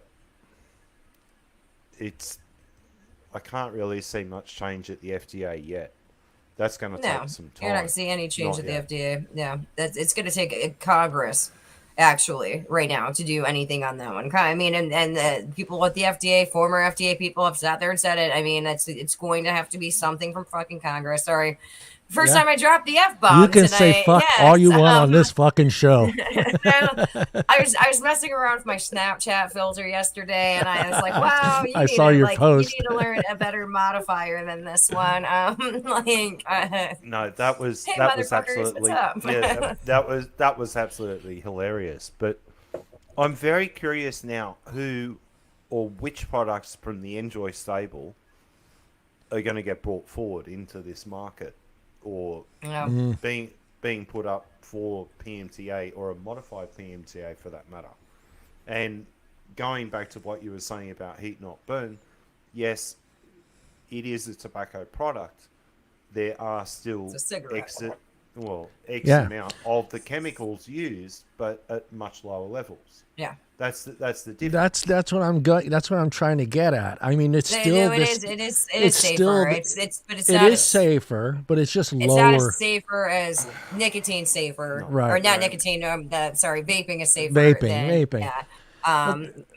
But that's where I was getting at. I mean, it's going to take a lot. I mean, my generation, maybe even I'm going to go 40s and up. It's going to take a long time for us at that age group from 40 up to 65, 75, or whoever's still smoking that is vaping right now, that is going to trust big tobacco with this product.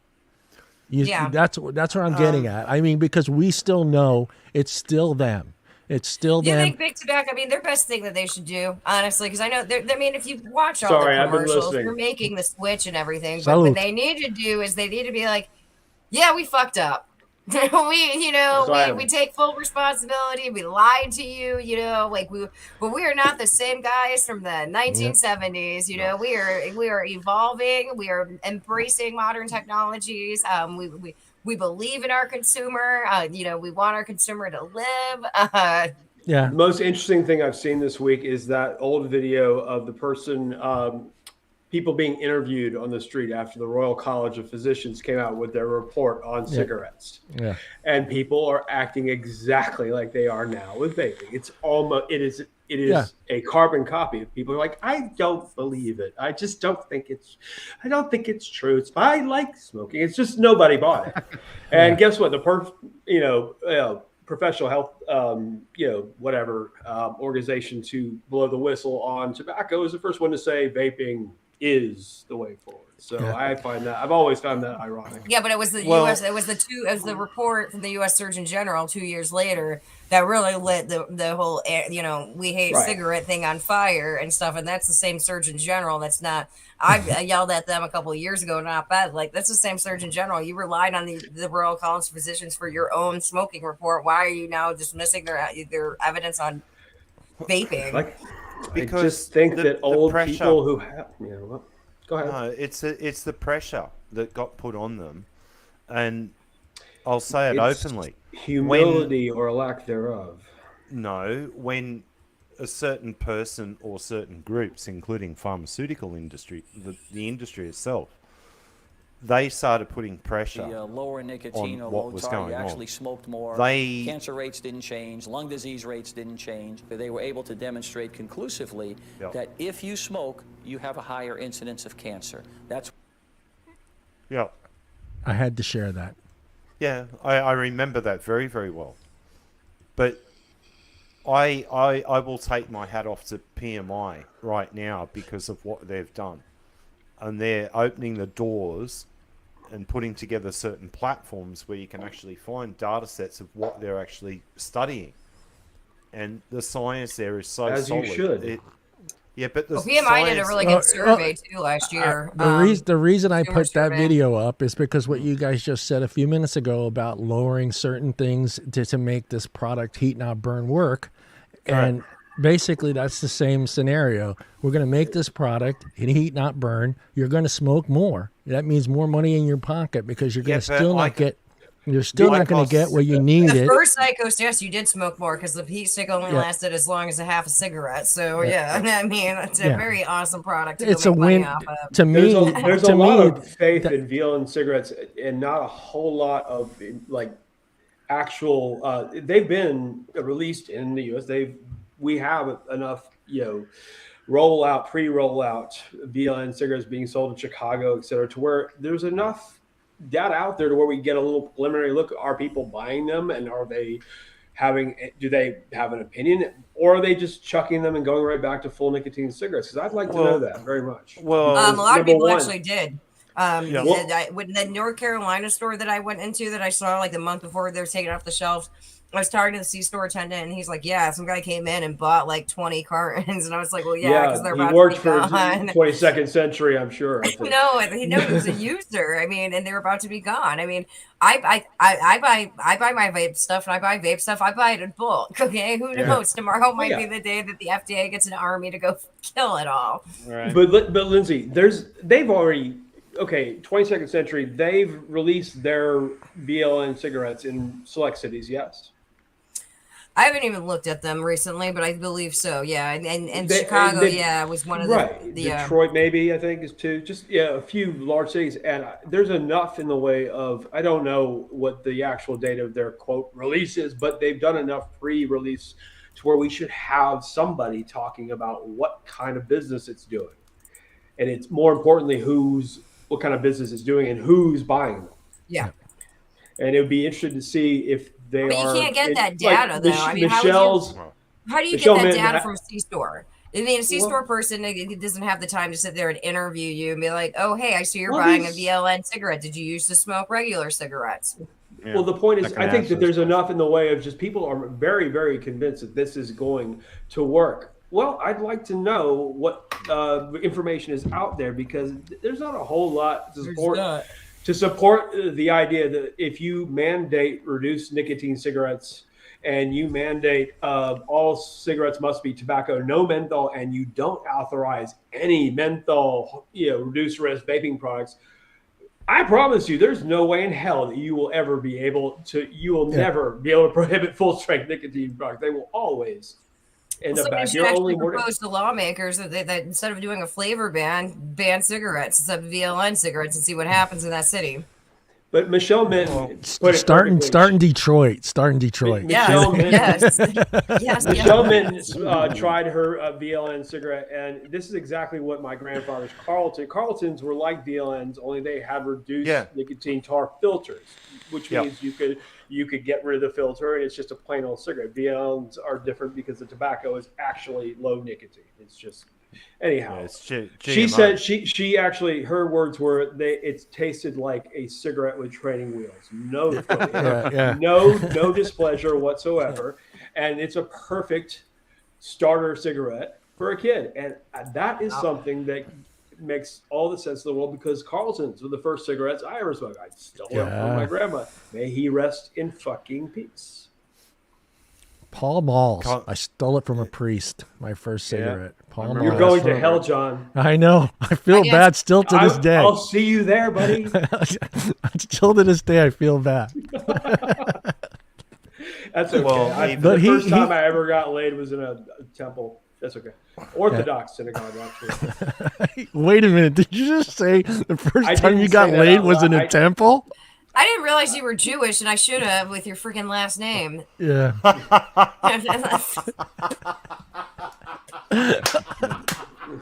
effing last name, Kirschberg, not Kirschberg or Kirschberger. Kirschberg. I was raised Jewish. I was bar mitzvahed. My mother was Episcopal, converted to Judaism because my grandmother. But are you a practicing Jew? Yeah, yes. No, just say no. Were there candles involved? Do I care about what somebody believes? Do you eat bacon? Lindsay, I'm going to tell you this. Keeping kosher, that was something that people were like, oh, we don't need to keep kosher as soon as we invented for refrigerators. Pork chop will kill you, that kind of thing. You know what I'm saying? Yeah, I know about the history of that and what kosher. Yeah. No. People who keep kosher, I have the utmost respect for them. Very, very few Jews actually keep kosher. Yeah. Okay. Let's get out of this topic But before we upset all the Jews. No matter, it doesn't matter if you're a Catholic, Episcopal, Baptist, or if you dig L. Ron Hubbard. I'm fine with all of it if it gets you out of bed in the morning. Just don't judge me for whatever it is that I'm up to, which is definitely eating bacon. That's for sure. And don't call him Phil. Damn it. We've already talked about this. I think made that abundantly clear. I think I'm gonna call him Phil the Jew now. That's what I'm gonna actually call him. All right, next. Well, let's talk about the Disposable Ends Product Enforcement Act of 2023. What's the consensus on that one? Symbolic. Do you want me to put summarily it kind of symbolic? It's symbolic. It ain't going anywhere out of the house. I mean, and what are they going to do? You're not going to get rid of. I mean, one of the reasons why the FDA still hasn't even done anything on the disposables as PMTAs for is because they can't do anything because they can't stop all these Chinese products coming in. No, impossible. Who is this? This is a bill. Yeah, this is the very much a symbolic gesture. Sheila Sheriffless McCormick, who is Florida. In Florida, yeah, that's right. Yeah. And here's what we have. This is. Isn't she new too? The bill, yes, very new, brand new. Yeah, very new. Only because of a death.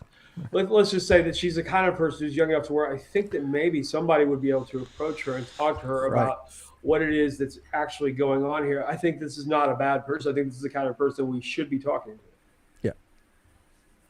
Yeah. Hey, hit my vape. You tried it. I mean. But the bill comes on the heels of a citizen petition filed by, R.J. Reynolds wants their products. And I can understand, but let's just say it's a little, it makes me cringe like hell. Okay, citizen petition filed by R.J. Reynolds, which also asks the FDA to start enforcing the law against flavored ends. I hate that word so much. Yeah. But I don't use that word. And that's why you'll never hear me say evaluate in a paper. Come up with a new one, Philip. Every time I say that word, a puppy dies. Come up with a new one, Philip. Will you start using it? Come up with a new one. We'll start using it. Valley. Whatever. Vaping. I say vaping lung injuries. I said vitamin E acetate lung injury. Yeah. It's easier. Julie Wasner pulled me aside years ago and told me to this was back in 2018, and I still don't know what acronym to use. I was reading all these research papers, and they had multiple. You had ENDs, you had VNPs for vaporized nicotine, or personal delivery systems, or some crap like that. So when Julie pulls me aside, and she's like, "Quit using these acronyms.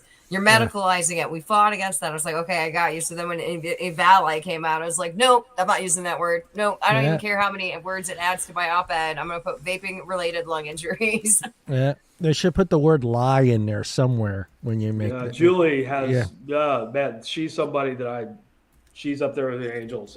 Julie was a mentor of mine. She doesn't even know it and everything. I'm so glad that she's out and retiring and everything. Let's just say that I had my little library outside our place here for a little while because of Julie's good influence. Pretty good. I love that. Yeah, it got beaten down by a baseball bat, but it was good while it lasted. Alabama, they don't like to be reminded that they don't know how to read. Ooh, Sorry. easy. When I want to, I become extraordinarily deadly. The bifurcated tongue is not something that I show in front of people or on webinars. So I'm going to be nice and say we can't read at all. Well, You do have awesome roads, though. Okay, I-65 in Alabama.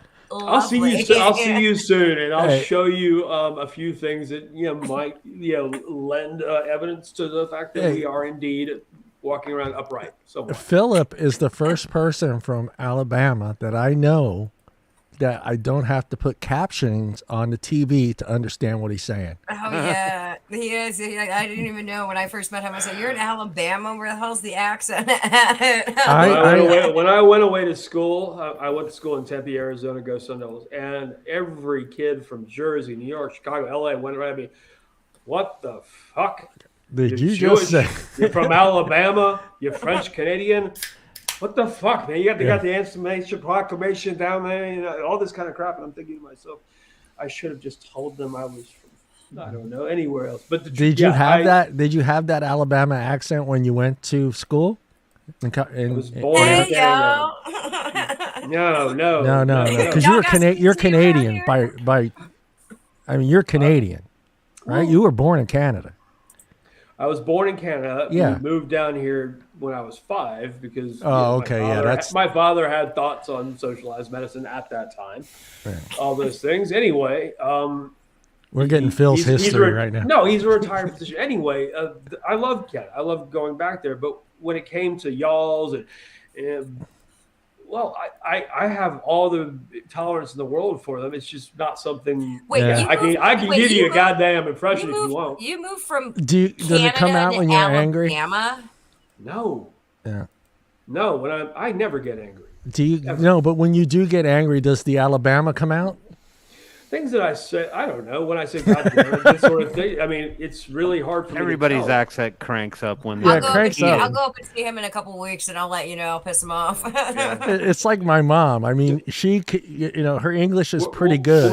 We'll make a video of me getting drunk, and we'll just go ahead and wait. We'll have to. Give me your best. Let me ask you: in Florida, have you gotten that southern? Oh what does it sound like? Give me an impression of who I speak like. Do I have an accent of any kind? No, not at all. Certain words I've been listening for it. You got certain words. There's a little bit of a twang in it, but you got to be listening for it. Yeah. I can almost. When I first met, I thought you were from Texas. Oh shit. Yeah, you have. That's more. You're right. More. Am I right, Lindsay? Because you get that twang from him sometimes. Yeah. Yeah, you got a little bit of a twang. Is that a good thing? No, that's good. Great. State, I guess. There are parts of Texas that are awesome. There are parts of right on. It's a big state. All kinds of things going on there. I don't know. I think that a lot of people don't know how much we've actually gotten over the whole Reconstruction. Yeah. Now, those guys that did the alligator, I know this show's vaping, but those guys that do the alligator show on the Discovery Channel, are those guys from Alabama or is that Louisiana? Where is that? Louisiana. Those are Louisiana. Yeah, we've got like Gulfport and 1A and Orange Beach and things like that. Beautiful. Because that show, I was glad they finally put the captioning on the bottom of the TV because I didn't understand a single fucking word those guys were saying on that show, and I love that show. They speak Creole, man. So we have the civil it's like French and English mix. French and English and Southern, That's called Creole. That's not here. No. Some of the best food in the country, though. Oof. Yeah. Alabama, they just have really heavy Southern accents. Alabama and Birmingham. Honestly, midnight in the Garden of Evil. That's honest to God, the first time I heard you speak, I thought you were from Texas. I thought you were. You even have that Texas look. You know, the 5 o'clock shadow. The 5 o'clock. I could see him wearing jeans and cowboy boots. Yeah, his Wranglers. What the hell's wrong with jeans? Hey, wait a minute. Stand up. Does your belt have your name on the back? This is Abercrombie. Abercrombie, there you go. Abercrombie. He is not from Texas. He's not from Texas. Phillip looks like he's the kind of guy that goes to all those bars where they got chicken wire in front of the stage. Yeah, I was really glad. Who you been talking to and who gave me away? Yeah, I was really glad Hey, cowboy boots are when I. bad, guys. I wear them all the time in DC. Here are my babies. There you go. Oh, hey, hell the yeah. cowboy boots are Compliments. cool though. I Lindsay, had- when we met Hey, when we Lindsay. met for the first time, you were Lindsay. rocking cowboy boots. Lindsay, I had a nice pair of boots, but last week I stepped on shit in my own yard when I don't own a dog, and I haven't owned a dog in years, and so yeah, my boots are they're out What? front. Sorry to They'll disappoint everyone. There they are. There they are. Well, hey Lindsay, I want you to talk a little bit about what Paul's country's going through a little bit. Are you up to date? Alarmism? What do you mean up to date? Every other day in Australia, vaping's on fire. I mean, I see. They are undefeated in the bullshit category. Well, honestly, he makes. I mean, Australia makes vaping look like the United States look like Mecca for vaping. I mean, Jesus. You would think it's the worst thing that's ever happened in the history of Yeah, civilization. that is it's an epidemic. Australia too is they're using like U.S. numbers and everything. Like it's the alarmism from the U.S. and like, oh well, this is happening in the U.S. so we need to do something here and everything. And they're an island. I mean, and like one of the reasons I don't think like Hawaii has actually gone through with the flavor ban is because it's so easy, to get products in and out because it's so freaking Hawaii. Yeah, it's an you got island. ships coming and going all the freaking time and everything. Like, people always need stuff. So Australia, I mean, I always feel bad for Paul. I picture I like never feel bad for you because you're an absolute you're was a impaired. wicked badass. So I don't feel bad for you. What I feel bad for the aging tobacco control establishment in Australia because they look ridiculous. Paul, there's I mean, something there's something I always wanted to ask you. Are your guys' smoking rate numbers as high as ours here, or higher? What rate are you at? Cigarettes. Yeah, what rate are you at over there? We're now? at like 13%. We're at 14.6. Oh, so it is higher. But- Yeah, Not that much higher. It's but very not much. comparable. But Are you talking No, about? but- We'll talk about the decreases over the last 10 years. I think it's something. Yeah, along the okay. lines of- Oh wait, vaping rates or Okay. smoking rates? I said 14.6. Smoke- It's No, smoking we were rate. talking about smoking rates. smoking Okay. rates. It's smoking No, rates. Yeah, that is smoking- smoking rates. Smoking rates in Australia, they keep touting this 10.6%, which is a complete and utter lie. It's actually sitting at around 14.6, and in lower socioeconomic and the indigenous community, it's between 30 and 40%. Actually, we're at 14.4% of U.S. adults were smoking in 2021. If you look at the decline of the last 10 years, Yep. Australia is absolutely moving nowhere. Yeah, No, it's it been- it plateaued back in around 2014, 2015. And now they're actually using vaping numbers as smoking numbers, yeah. which doesn't make sense to me at all. Well, that's Okay. a shock. Well, At least they give you the vaping numbers. I had to pretty much go on Twitter and yell at the CDC for a year and a half, and I finally got 2021 numbers. yeah, The but fact is, what you notice is Australia's numbers might be higher, but in countries like we have the U.S., Canada, UK, over the last year, the percent decline in smoking has been truly amazing. And Australia has only seen a tiny percentage. We're talking a couple of percent points over the last decade. Something like roughly 0.5% over the last 5 years. Per well year. done, morons. Well, they doubled down, and now we're waiting for what's about to unroll from the TGA, or the American version of the FDA. Yeah. They're now looking at completely banning imports, and we're just going, So really? I asked. Really? If it's absolutely destined to fail, they're going to try it, aren't they? They'll do No, it twice. no. What do you expect No, for a country that was founded by criminals? Okay. For them to actually kind of think like, man, that was a rough time. Let's not do that again. No, we're going to do it again. No, and then Good thing we can and- say fuck on this shit. Goddamn it. Oh yeah, no. Well, it's fuckity fuck for Australia, because right now, Oi, oi, oi. Yeah. No, I'm kidding. I'm not sorry, Paul. standing- you start that. Sorry, Paul. Actually, I do a really good train spotting, Yeah, but that's rented actually invitation when I get. Yeah, Train spotting UK. I love train Paul, spotting. I got a question for you, but I mean, how much? I mean, obviously, there's a huge difference between you guys and New Zealand. I mean, what is the difference there? Is it just the politicians that are there in New Zealand that are just pro vaping, or, I mean, what's going on? Why is there such a difference in the way vaping is treated between the two countries? No, because we've got. And I mean, you're a 15-minute boat ride. What do you think is the main difference? 'Cause it is a contrast between New Zealand and Australia. You got New Zealand right there, even though they might be making a few mistakes. I mean, vaping is almost promoted like it is in England. And so exactly where are they getting it right, and how can the big, how are they getting it so? No, Okay. Australia. Paul can just do this. He's like, Australia. And when is the king going to step in? Oh, fuck off. I'm just kidding. Man, Oh, you don't like Chucky? Come on. Chucky. There's trouble in the colonies. There's trouble in the colonies. God. Fucking flappy ears. He's not Chucky, going to do jack shit. I love it. But the key issues that we have here in Australia is our previous government and our previous health minister. The previous health minister, Greg Hunt, got it all wrong. Okay, he was the one that screwed the pooch. That's for a start. The second one was the head of the TGA at the time. Now he's retired. The head of the TGA, Professor Skerritt, and he's another public health muppet that got put into a job that he should never have had any part of. Okay, he was a school teacher. Skerritt was before Hunt. Yeah. No, Skerritt was the head of the TGA when all of this went down.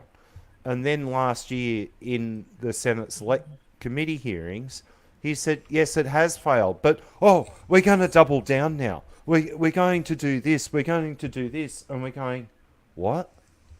And you've looked at the US now and you want to bring in a PMTA type system for our liquids? I said, oh, man. They even got it wrong when they said, okay, PMI with the ICOS system, they said, we would like to trial it in Australia. Guess what? They denied them. Wow. Okay, so it's worse than what you think. And now, when you have 5 universities that have been openly taking money from Bloomberg and clouding the science, which it is gets all even 5 worse. in the entire country, right? Oh no, there's a lot more universities. No, I than know. that. There's a lot of But- actually excellent ones, but the ones that are. But they're you all have infiltrated. dinosaurs here that have worked in TC tobacco control for all these years. You have Swanson over in Western Australia, okay? Maurice Swanson. You have Chapman. I will call him by his real name and not Chimpman, as I've been called out on, because he is like a little monkey running around with a banana that's got jammed somewhere that he shouldn't have been playing with. Then you have the new breed. You have the new breed of TC. Sandro. No, well, Tahir. Sanjo's ex-WHO. Well, he's Turk just an absolute- is WHO. You have our delegate to the FCTC that will not even respond. Chucky. Oh, fuck. I'm sorry, I call him Man. King Chucky, all right? Yeah, flappy ears. Yeah. Hey, we'll trade you. We'll trade you. John, you what? have to you have to tell me when it's time to avert my eyes. What my favorite thing. I'm going to kill you for free for that one. Yeah, No. I know. I think I know. might. Just, Oh, yeah, You know Steve, what I think is Steve hilarious? knows. Hold my beer. Yeah, Sanjo, look, Sanjo is a a lot of real- people listen a to him. real- I can't real understand issue. Why? Yeah. he is a real issue right now because he's ex-WHO, right, for a start. Second, he also studied at a certain university in the United States where he got Under his a head certain person who's me- the worst messed public up, health person in the world. where he got messed up and screwed around. Then you have the likes of Emily Banks. You have Becky Freeman. Becky Freeman. You, Oh god. you have quit Victoria. But then you find out that Sandro's got his own little foundation, a .org. Who got paid last week from Daddy Lindsay, Blue would you Box? like to go to Australia and help them out? No. No, Hell no. she straight up no. She didn't even hesitate. She said no. Just something. I was actually supposed to go to Australia. I got offered a job there in 2019. Oh, that's right. That's right. And yeah.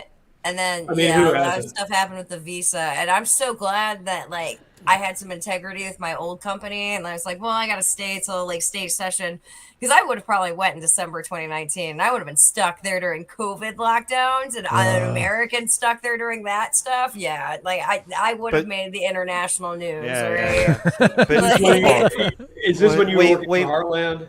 Yeah. yeah. Okay. We would have call. dealt with that. That's not a problem. We've got bail money, right? Don't worry.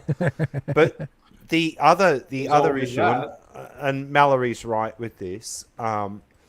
They now want, if you don't have a prescription, they're doubling down, and they would like to criminalise vaping and start fining you up the wazoo That's if ridiculous. you don't have a prescription. I could go out right now and walk around near a shopping centre, and I could take photos of probably 200 people vaping with no prescription.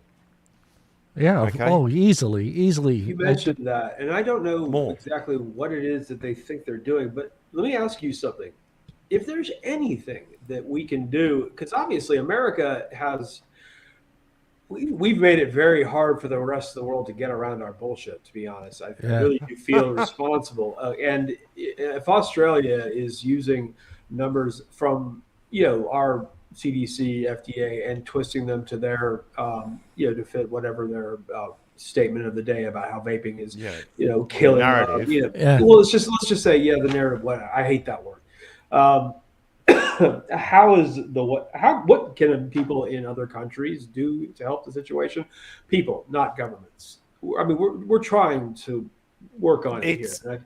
It's very, very hard because every call to action from around the world. Okay, I've had people reach out to me in the United States. All right, because I've been advocating ever since I got into vaping. How about if we give you back Mel Gibson? Would that help? No, you can. Mel keep- Gibson's still here. Hey, I like Yeah. Mel Gibson, okay? And you know I what? love He's his probably, acting. and he's We'll probably give not him- good, and I know I we'll should give him sit back to here you and say this guys. out loud, but he's probably going to still be acting in 20 years, okay? Yeah, We can't let's say give- the same thing Oh, about I think Bruce, he's a all Me and right? Tim had this conversation before the show started. He's an excellent actor. That But, is something but to that save everybody Australia, we're willing to give him back to you guys. I don't Give know him why back I Kylie hate Minogue, celebrities so okay? much. I don't really have a thing, but yeah, the year that Braveheart came out, that was a good year. Well, Yeah, I'm giving away my Braveheart's age. such a good movie. Oh, God, such Such a a good good movie. I don't care what anybody says. No, it's thing an made me- excellent movie. I think I saw it 5 times in the theater. The only thing I hated, Gladiator, I swear to God, Gladiator was a remake of frickin' Braveheart, just set in a different time period. Oh, John, well, yeah, Gladiator was every movie to follow, whether it be Gladiator or things like even like Kingdom of God. They're all have the same sort of. That's, Gladiator is literally a freaking repeat of Braveheart. And it's set There in you a go. There you different got a time question period. from Steve. Got a question from Steve. He had 2 for Lindsay, Yeah, there you go. but we'll go with great. this one. Addendum to my question, which is would you guys want to see the original question? Yes. Was the original That would question, help. Yeah, that would help. All right, hold on, it's coming. There you go. How long do U.S. open system vapors have with devices and liquids before the FDA smashes our bit into the dirt?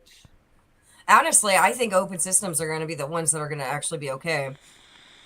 Only because they're a little bit more obscure. They're a little bit it's not, when you look at like disposables, FDA is going to come in and that's like FDA is going to come in, go build, but if so when I started looking into it, like 2021, the Customs Border Protection did work with the FDA, and they stopped a bunch of counterfeit vapes from coming in. Now these were all disposables, though.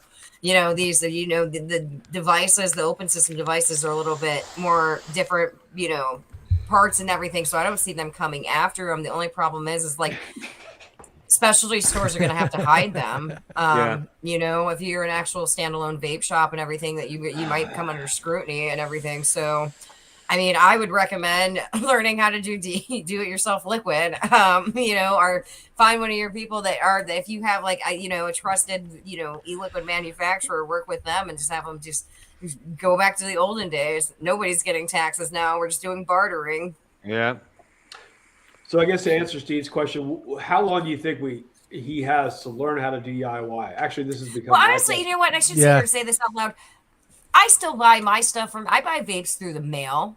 Yeah. USPS is the one sending it to me. Okay. And like one time I just got a package and I bought it from different companies. Like I use a pod system. Okay. And I'm not a dude. Okay. I don't have to freaking clean my devices and do a bunch of freaking, you know, oil changes and stuff for this. All right. So I love the pod device. The pod device is actually what got me off of smoking and everything. It was like, wow, this is really easy. But like I buy like liquid from one people and then I'll buy like the hardware from a different people and stuff. And it was funny because like one of them wanted age verification, the other one didn't. And I was like, why don't we just do it all this way? You know, just put it in my mailbox and everything. I mean, for clarification, you know, this is customer salesperson knows Lindsey Stroud's name. Like, oh, she's buying our liquid. That is an open system. This is an open system. When you say pod vapes, a Juul is a pod vape. Oh, yeah. So mine's an open system. Yeah. Yours is an open system. So when you say a pod-based vape, we're talking about something that is a pre-filled pod that is, you can buy new pods when you draw your old one. Well, I still consider this a pod system. Because it's a pod, but it's also open. Pod, yeah. But I guess what you're saying, it's not. It's that was in the beginning. I think a lot of people got confused in the beginning. Yeah, I think a lot of people got confused. Like the in the Enjoy beginning. Ace would be an example of a closed pod system. Juul, the Juul. Juul's a closed. Pretty much. Poor Juul, damn. Eon Smoke. Pretty much. Actually, 95% of all the disposables are a closed system. I do, but I don't. I feel bad for Juul because honestly, I do think that Juul did help transition some of the one of the largest percentage of people who smoke from that because I mean they did a very effective marketing campaign. They were in every single C store and everything. Where I think Juul messed up, Juul really did mess up is that they never went after the counterfeits. Right. And honestly, it was Eon Smoke that was probably kids that were vaping because Juul had shitty flavors. Okay, I mean even their mango was pretty good. Mango was pretty good. I like Juul cucumber myself. Juul that was my flavor. So well. Yeah. Juul was literally transitioning so many people away from smoking. And yes, kids were using Juuls, and Juul should have. No, kids were using Juul products with Eon Smoke flavors. That's not the point. Is Juul was not. If they had just hired someone that worked in tobacco control from way back to advise them on their campaign, advise them on their business plan, they would have. Yeah, they should have. Well. They should have. They should not have rolled out into every single. All they were some tech dudes from Silicon Valley who just didn't have a clue what it meant to actually. Oh, it's like jump into do you think if Juul would have just steadily went up the ladder instead of that huge spike? I mean, there was it wasn't even funny how quickly they went to grabbing 70% of the market. But I mean, what if they have helped more smokers quit than any new products? More than half of my friends. Scrutinized than any other. They're the Kleenex of vaping. Yeah. More than basically. Almost all my friends that's transitioned from smoking to vaping did it with Juul. Even though I gave them e-liquid, I gave them device. I have shit tons of devices. I gave them to my friends. They always came back with the same thing. It leaks. I don't want to have to change the friggin' coils. I don't want to have to change the cotton. I mean, it was all that, and then Juul came out, and all of a sudden, I'm hanging out with my buddies, and I got this system, in my hand, and they're all puffing away on Juuls. And I'm just like, what the hell's going on here? I go, why does this work? He goes, well, John, number one, it's easy to put in my pocket. Number two, it doesn't fucking leak. And number three, I like the flavors. And I was like, all right, I'm not going to argue. As long as you're not smoking. I use a Juul on airplanes. Oh God, I shouldn't sit here and say that out loud. AA is gonna come after me and stuff. But like Juul, you're on the no-fly list now, Lindsay. You're on the no-fly list now. That's Juul fucked up too. Was that it's so easy to disguise, and like I'm assuming half of you guys too were Lindsay, like the troublemakers in school. You would have been like, oh hey kid, look at what I'm doing. Look, that teacher's backs. Watch me vape this. Do what you could do. Lindsay, let's go back to when you started smoking. What were you doing? You were hiding it. You were hiding the fact that you were smoking. Well, I was from my parents for a long time. My parents smoked, actually. I so think it was they pretty easy to hide it. To me, I thought, for me, when I first saw the Juul, and I said it before on the show, I thought to myself, finally, a product that it suits the business guy, the guy in the suit. This is something a guy in the suit is not afraid to pull out and vape in front of smokers, because this wouldn't fly with those guys. If I were to pull this out in front of a bunch of smokers, right? They're like, what the fuck is that? Why do you need 2 batteries? Why does it need to be 150 watts? Well, that's why, and you bring up a good point, because that's why I never advocate for the adult-only vape shop. Yeah. I think if cigarettes are to be sold, vapor products need to be sold there. And I also think C-stores and those tobacco shops do a better job at getting people to switch than a vape shop does. I remember going back in 2018, walking into vape shops and like, excuse me, this one guy was just like, I was like, yeah, I smoke. He's like, oh yeah, I know, I can smell it. And he had tattoos up to his neck and everything. I was just like, man, dude, like, aren't you a former smoker? You're kind of a dick. I mean, yeah. Well, definitely do not forget people who don't really know much about this, who still smoke. It's important to me, at least, that I don't forget how much I smoked. I smoked almost I was at 2.5 packs a day when I quit when I was 35. And I must have smelled like an ashtray with an ashtray with, you hadn't taken a shower in a year. And I think it's important that we realize that these people need our help, not our. We need to. How do people get up to 2 packs of cigarettes a day? I don't know. I did. I was about 2.5. I was 2.5. I'll give you an idea. How do you get that many smoke breaks at work? I mean, like, how do you smoke all of these cigarettes? I was a truck driver, so it was right there. It was right there. I was a truck driver, so it was constantly. That was my way. I worked in was very. Let's just say that I was in shopping center development, and a lot everybody smoked. Yes. Yeah. I when I went to work at the commercial brokerage that I worked at when I was, I think this was, I guess I don't know. I think I was probably 26, 27 maybe when I started there. Part of the, hey, my boss is telling me what the office, show me your eyes, like, oh, there's no smoking in the office. I'm like, Doc, where the hell am I?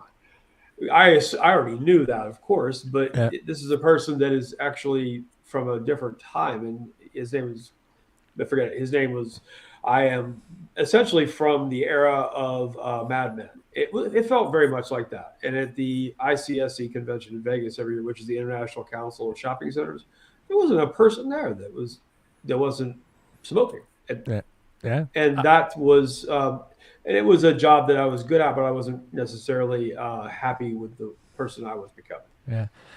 But anyway, I wasn't really doing, in college, we all did whatever we wanted, and I pretty much stopped doing all of that crap after college. And the one thing that I kept doing incrementally more, and I was smoking, and it was just I would buy a 3rd pack on the same day just in case. So you guys actually lit your next cigarette with the cigarette you were still smoking. Yeah. Well, for me, I had make it sound like that's a bad thing.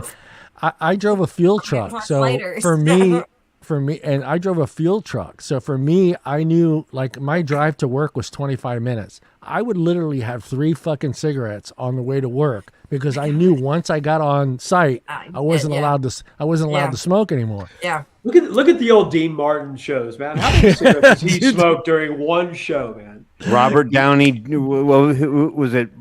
What was the talk show guy?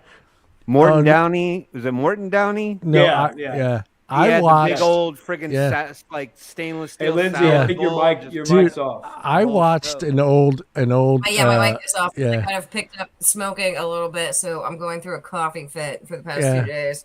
Well, I picked up smoking a couple of weeks ago. Like, I didn't go buy a pack of cigarettes. I was just hitting people's cigarettes and bumming them and everything. So COVID, Lindsay. I'm going to come help you right away.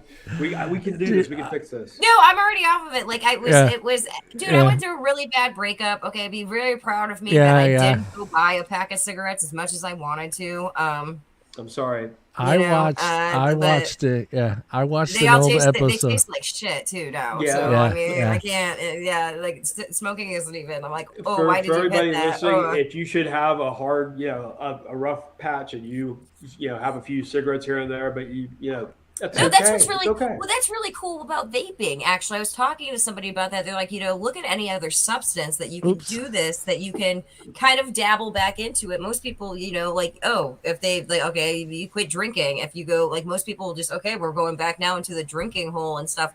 Versus, with vaping, you can go have a cigarette. It's okay. I mean, just try not to buy that pack of cigarettes. I mean, it's absolutely. Yeah, I I watched tell an you, old. because I watched. like I said, yeah, I have yeah. a cough now because and it's like, and I quit. I quit a couple weeks ago. I was just like, okay, dude, you're done. Like, get off of this. And Every few months, I'll grab a cigarette and I'll say, I just want to try this because, well, I'll do it to piss off my girlfriend or something. I don't know, whatever. And I'll start smoking it, and it will literally go out before I can finish it because it's just not satisfying. I can't smoke. I'm proud to say I haven't touched one in 12 years. From the time I started smoking to the time I started vaping, I have not touched a cigarette. Real quick, what is your favorite topper on your mod? I was kind of curious to see where this would go as far as the list. RDAs, 29%, sub-ohm tanks, which I knew would lead the list. Thank you for your honesty, ladies and gentlemen. Yeah, sorry, guys, I don't even know what you're talking about on this one, so I really do deeply apologize about that. It's okay, okay. I will fully admit here, What's I'm your a fraud favorite? when it comes to the vapor industry. There's John. Tell her the difference between these different kinds. Right, you have your RDA, which you have to build coils which stands for. Yeah, and you're dripping. It's a dripper. Well, and RDA stands for what? Rebuildable dripping atomizer. Yeah, refillable dripping atomizer. Then you have your sub-ohm tanks, which kind of rocked the world of vaping for Those a are long the ones time. that are done or whatever. Basically, you pop a new coil in this every time. Yep, just pop a coil in there. Just pop a coil in that. Okay. Right. That's it. This would be your Kanger tanks. Your in the beginning, Kanger, correct? Kanger at the beginning. Right. Kanger, Aspire. So then basically, you buy a 5-pack of replaceable coils that are pre-made, and that's it. I had one of the when they threw me into this back in 2016. So I bought one of the pen tank systems, and I used it all for like 2 weeks, and I was like, this is too much freaking work. And you should have seen me too. I was so I blame. I was like, am I getting a device that's going to explode on me? I get a lot of shit for this because I think sub-ohms is the downfall of vaping. To me, I know I'm going to get a lot of shit for this one, but to me, this is when the transition started. And you started seeing the bigger clouds and people just kind of vaping at Disneyland and vaping at. Well, it became a novelty thing too. Exactly. I get a lot of shit for saying that, but I'm going to stick to my guns on that one. Yeah, I think sub-ohm tanks. I think you're not talking sub-ohms. You're talking about the clouds and the right. Exactly. A great device. I think. It's just being incredibly inconsiderate. Yeah. Well, you also had one of the things, and like if nobody's watched it yet here, if you've Hulu, watch the documentary on Von Dodge. Okay, it is scary how many similarities are between that and the vaping industry and stuff. But counterfeits and once you also I think when you had with the vape conventions and stuff, people saw that you could make money in it, and so you started getting people who they're not in the business of harm reduction, they're in the business of making profits. I mean, that's the Candy Crush or whatever, or King Candy or whatever. The Curse of Von Dutch is on Hulu. It's fantastic. It's amazing. Okay. But it's so eerie now when you look at all this disposable stuff. Because one of the things that was what brought Von Dutch down was the counterfeits. That's spot on, because I remember the first vape show I went to, it was legit. I mean, I walked in there. Yes, there was very little hardware. There was a lot of liquids out there, but there wasn't a lot of clouds being puffed out around. There wasn't, there was just everybody was kind of walking around trying and sampling everybody's stuff. The stupid vape There was no models. There was no vape models. There was none of that. I mean, yes, there was no advocacy, of course. Obviously, you know what? I'm gonna make a calendar of the women of THR. Okay? Yeah. Skipper is gonna be be in but it. that All right. second, yeah, but I that would buy second, that. yeah. These should be your women vape influencers. Yeah. Okay. Yeah. But that second show in San Diego, that Okay, one yeah. kind of just, my head exploded because it went to a whole different level. And you're right. Then the vape models started showing up. The cloud comps started coming into play. Again, Never been zero to one. I was advocacy. invited, but never. There was zero advocacy anywhere. And I still felt comfortable being there. You know, I A lot still of kind of people felt pushing their products rather Right. inappropriately and irresponsibly. Yeah. Right. For me, I was lucky because I went with Tony from Sample that owns Sample Box. So yeah, I got to sample a lot of stuff. Got treated a little bit better because I was with him. You know, and people were giving me stuff and sampling stuff. And for me, that first show was amazing because I felt like, wow. I was looking around and I was like, this is amazing. This is a lot of people that are quitting smoking right here, and they're doing the right thing. It wasn't really about, can I blow this huge cloud with, at this ohms? What do I? It wasn't a lot of that On still. my Instagram story. But that, So, yeah, so that's that the first show was really to me, I was like, okay, I could be part of this. I want to be part of this, because way too late. I always thought the freaking trade shows were a joke. Yeah, that first one for me, I was really like, blown away because here, and I'm like, no, do not bring a lawmaker here, not at all. Yeah, No. Yeah. If you want to take a lawmaker anywhere, take them to a vape shop or a manufacturing place. No, that first one, the one thing that really blew me away, Lindsay, was seeing people in their 50s and 60s walking around and let's remember, this is a time when it was okay to vape at 18. So I got a round of applause from everybody I ever knew when I actually found a way. It took me 14 months to actually quit completely. Yeah. But I bought my first vape from one of my best friends I went to high school with, who was selling these things, and because he was thinking of starting a business and he's independently wealthy, and he came over to my place with just a steel briefcase and Bubba's Bounty and egos. Well, that first one, like I said, it felt like it felt like I was at the Kiwanis Club or I was at one of these clubs. I felt comfortable being around who I was with. That second show, you know what I'm saying? Like, I do. Yeah, I felt like I was okay being there, being someone a lot older. That second show, that was corporate America at its finest. I mean, I went to the Champs show or whatever, or TPV or whatever out in Vegas, like back in 2020 or something. I was just like shocked at the amount of money I spent on these. Exactly. That's how I felt. Just like, oh my God, this is because like I've done trade shows with the Heartland Institute, okay, and that's a hell of a lot. Like, I mean, and even Google. Wow. Google doesn't even do the type of booths that these vaping companies were doing. Oh, they were. I was blown away, Lindsay. Got a hell of a lot more money than any fucking vapor company. Okay. I was blown away. They were shooting fucking commercials during the show. I was like, "What are you guys doing?" Oh, that was one of their favorite. I was just looking around. I'm like, how much money did you just literally just drop $1,000 on a goddamn booth? I mean, my mom used to do craft fairs when I was growing up, so like I've you got done a booth this for $1,000. Like that sounds like a pretty decent. My deal. mom did booths. They were up to $5,000 a booth. When you think about booths, I'm talking about their setup on the booth, like all the stuff that they bring in. Like I get like, but you've seen the old like AIG properties and General Growth and Dude, if you need strings to hold up part of your fucking booth, I mean, because that was the champ, it was Champs or TPE, I don't know. It was like they're the ones in Vegas. It was one of them, okay, and like TPE. It's probably TV.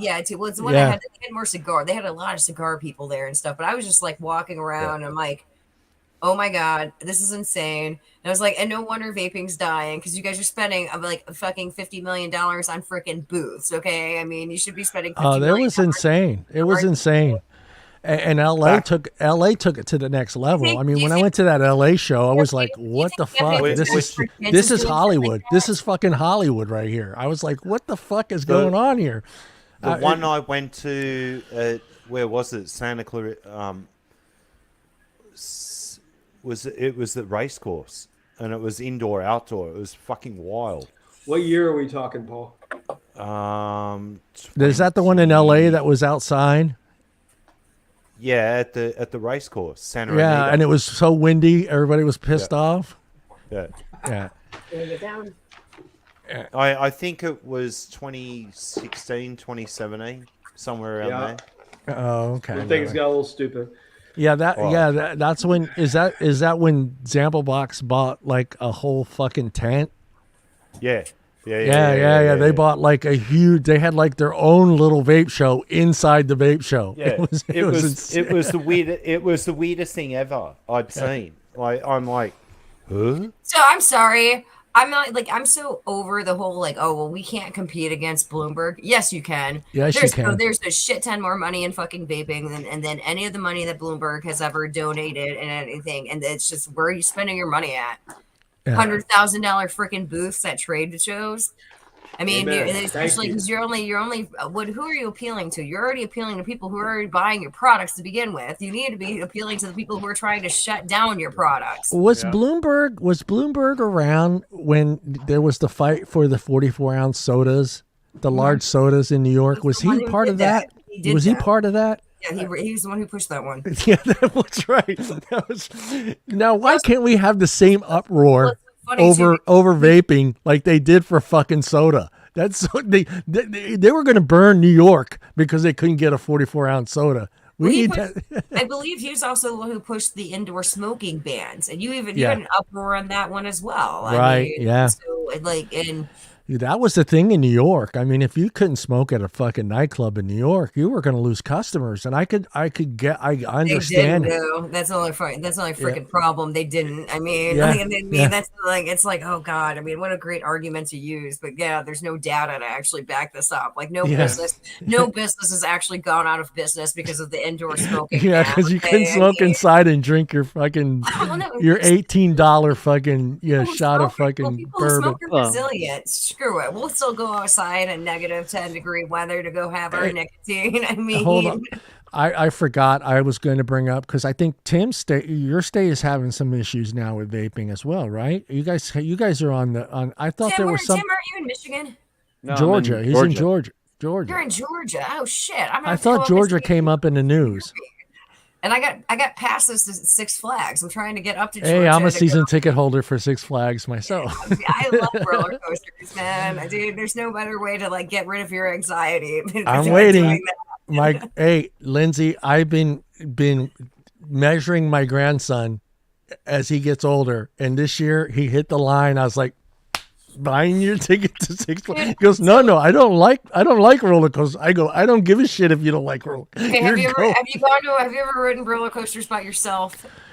What's that? Yeah. By yourself? Okay, so I did that for the first time last year, and let me just tell you, it's a little bit freaking weird at first when you do it, but I had so much more fun. Well, yeah, I had a you meet a bunch of people that are scared of them. They won't go on, so you have no choice. You're there. I go to Six Flags by myself, Lindsay. I go to Six Flags by myself. Superman ride.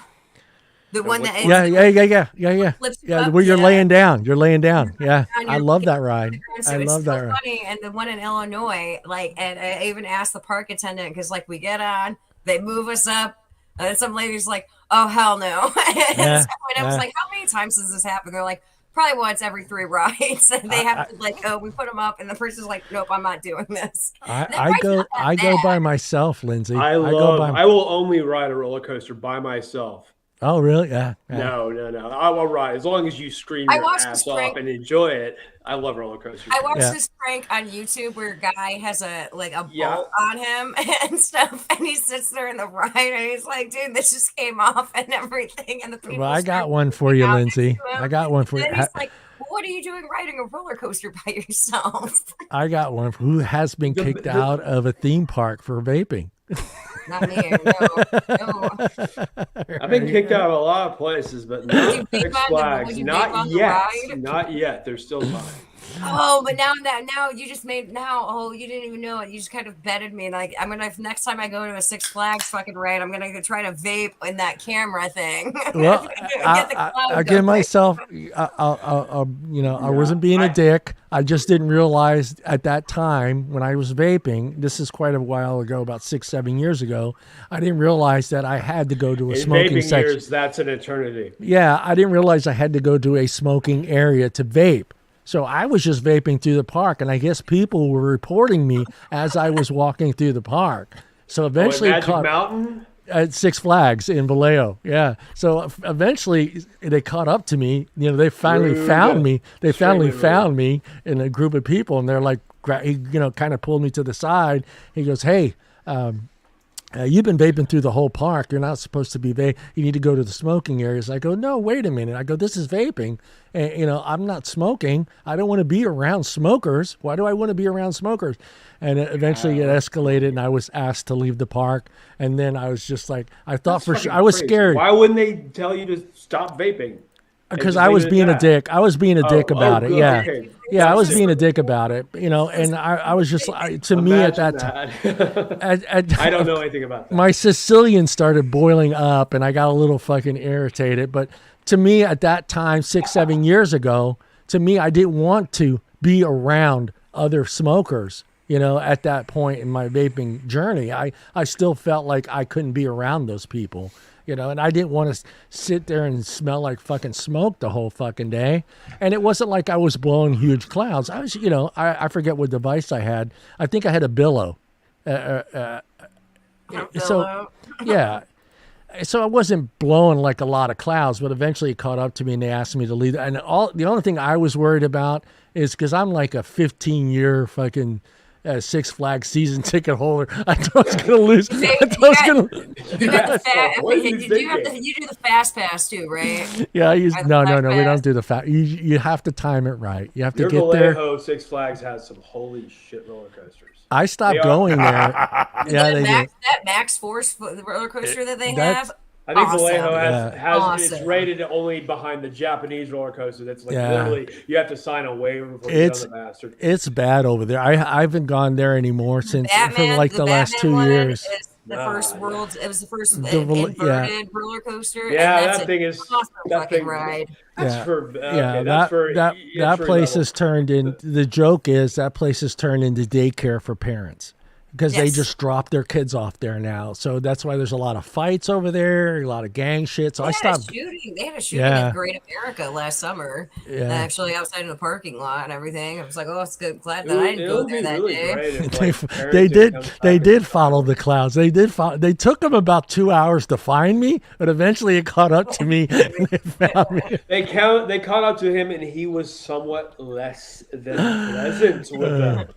And if you get pulled over and you've had a few beers, you probably shouldn't tell the cop to go find someone who's actually committing a crime. And you shouldn't do that ever. Is that from personal experience? I have no idea what you're talking about.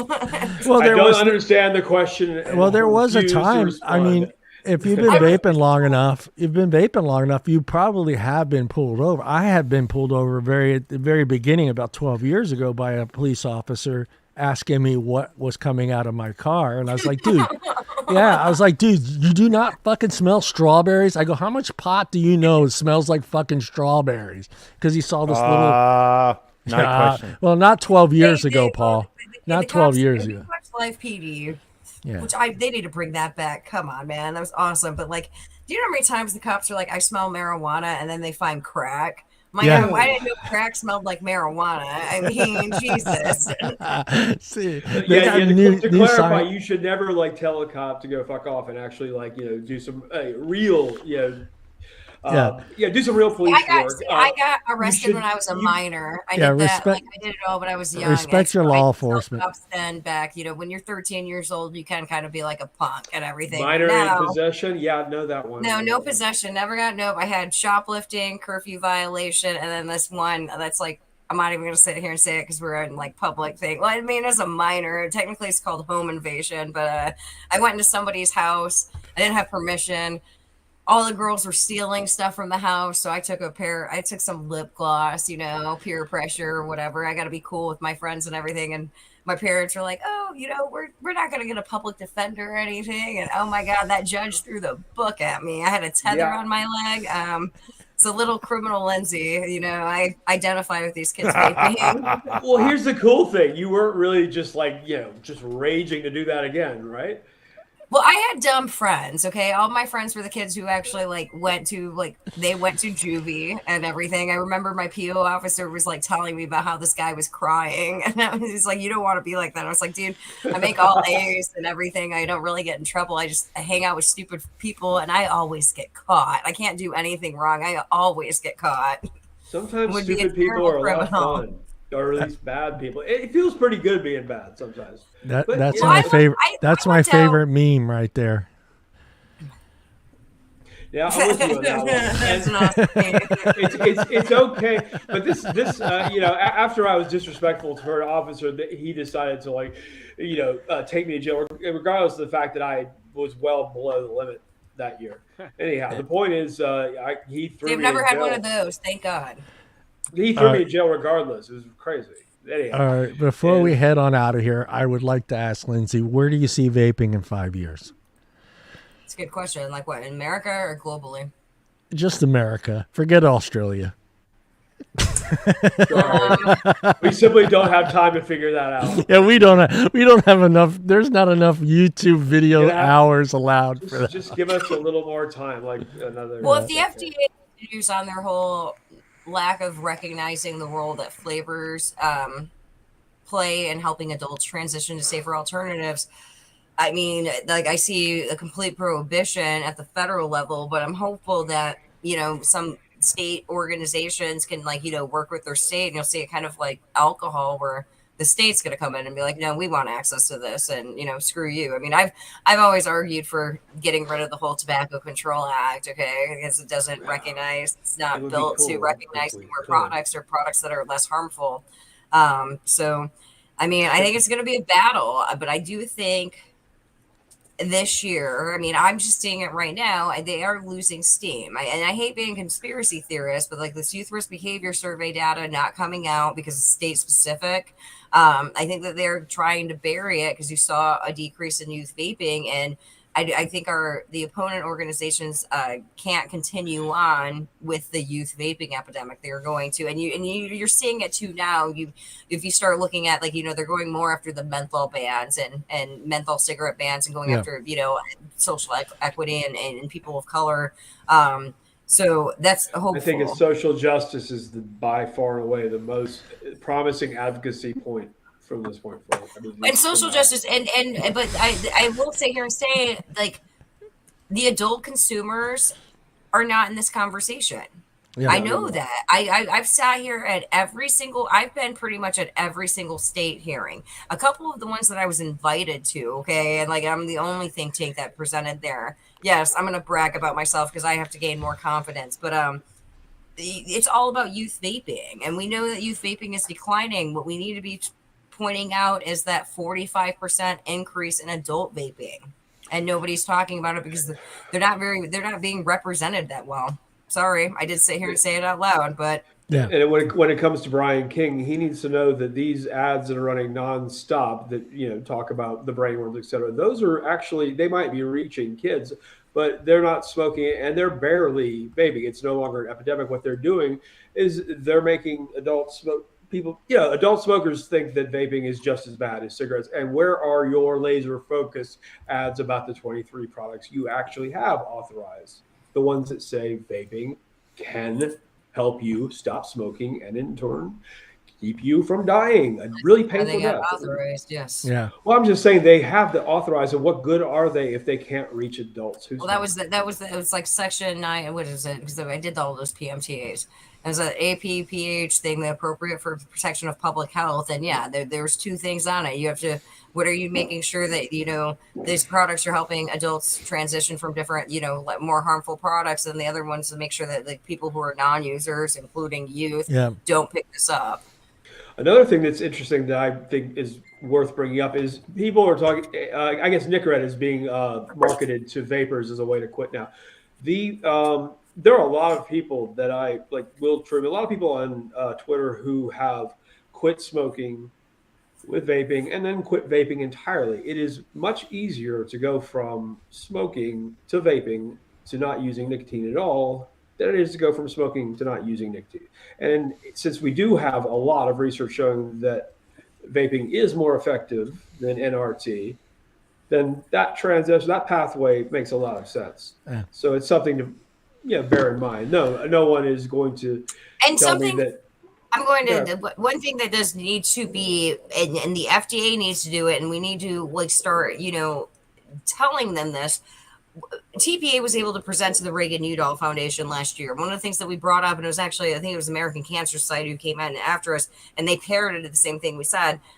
What is the appropriate number of youth using these products? It's not zero. You're never going to have zero. I mean, so we have to get to the number. And I know with the Sinar amendment, and that's, what's the percentage of people, how many failures can you been selling to kids? And that's 20%. So that's he never did answer that question of Grim Greaves, which I thought was a great question at the very end. He never did really answer that question. What was his question at the end? And that was his question, exactly what you just said. Yeah. What is the number that is going to take for you guys to back off when it comes to kids? And I don't think as far as I remember, I think he said something along the lines of if youth use gets to a particular level, some level where it's not significant, then we can authorize more products. I think it would be nice if he specified what that was, and more importantly, what the criteria would be, which is just another. Yeah, we could use some specificity. The problem is that they don't have that. There is no standard, so far as I can see, any regulated product. And first of all, you can't compare alcohol because FDA doesn't. There's no federal regulator of alcohol besides it coming into the country and making sure whatever and stuff. Yeah, seems like every state has their own regulator underneath the ATF. Yeah, that's why I behind the scenes ABC board here is the one who's rating vape shops. I advocate behind the scenes to completely dismantle the Tobacco Control Act and let states regulate tobacco products. Because New York, you hate cigarettes? No, you don't. No. You ain't gonna get rid of them. I don't want nothing. I don't want nothing to do with New York. Well, I mean, I'd love to watch the states sitting here. Yeah. I'd love to watch it be like, Mayor, what you're seeing with cannabis, recreational cannabis right now. So it's Yeah, I've told a big tobacco company that. I was like, oh, my dream goal, dismantle the whole 2009 Tobacco Control Act. You should see how they're like, no. I'm like, I'm interested to know if that's even possible. But yeah, I think that's probably. It was a congressional act that made it possible. It's a congressional act to get rid of it. Thank you, government. It's actually relatively easy to change things. It's just getting enough votes to make it fucking happen. You'll have to come back on the show. We'll have to explain to everybody what the Tobacco Control Act is and how it came about. In the meantime, I'll shill for Jacob's book one more time. Yeah. I'll show my cowboy boots one more time.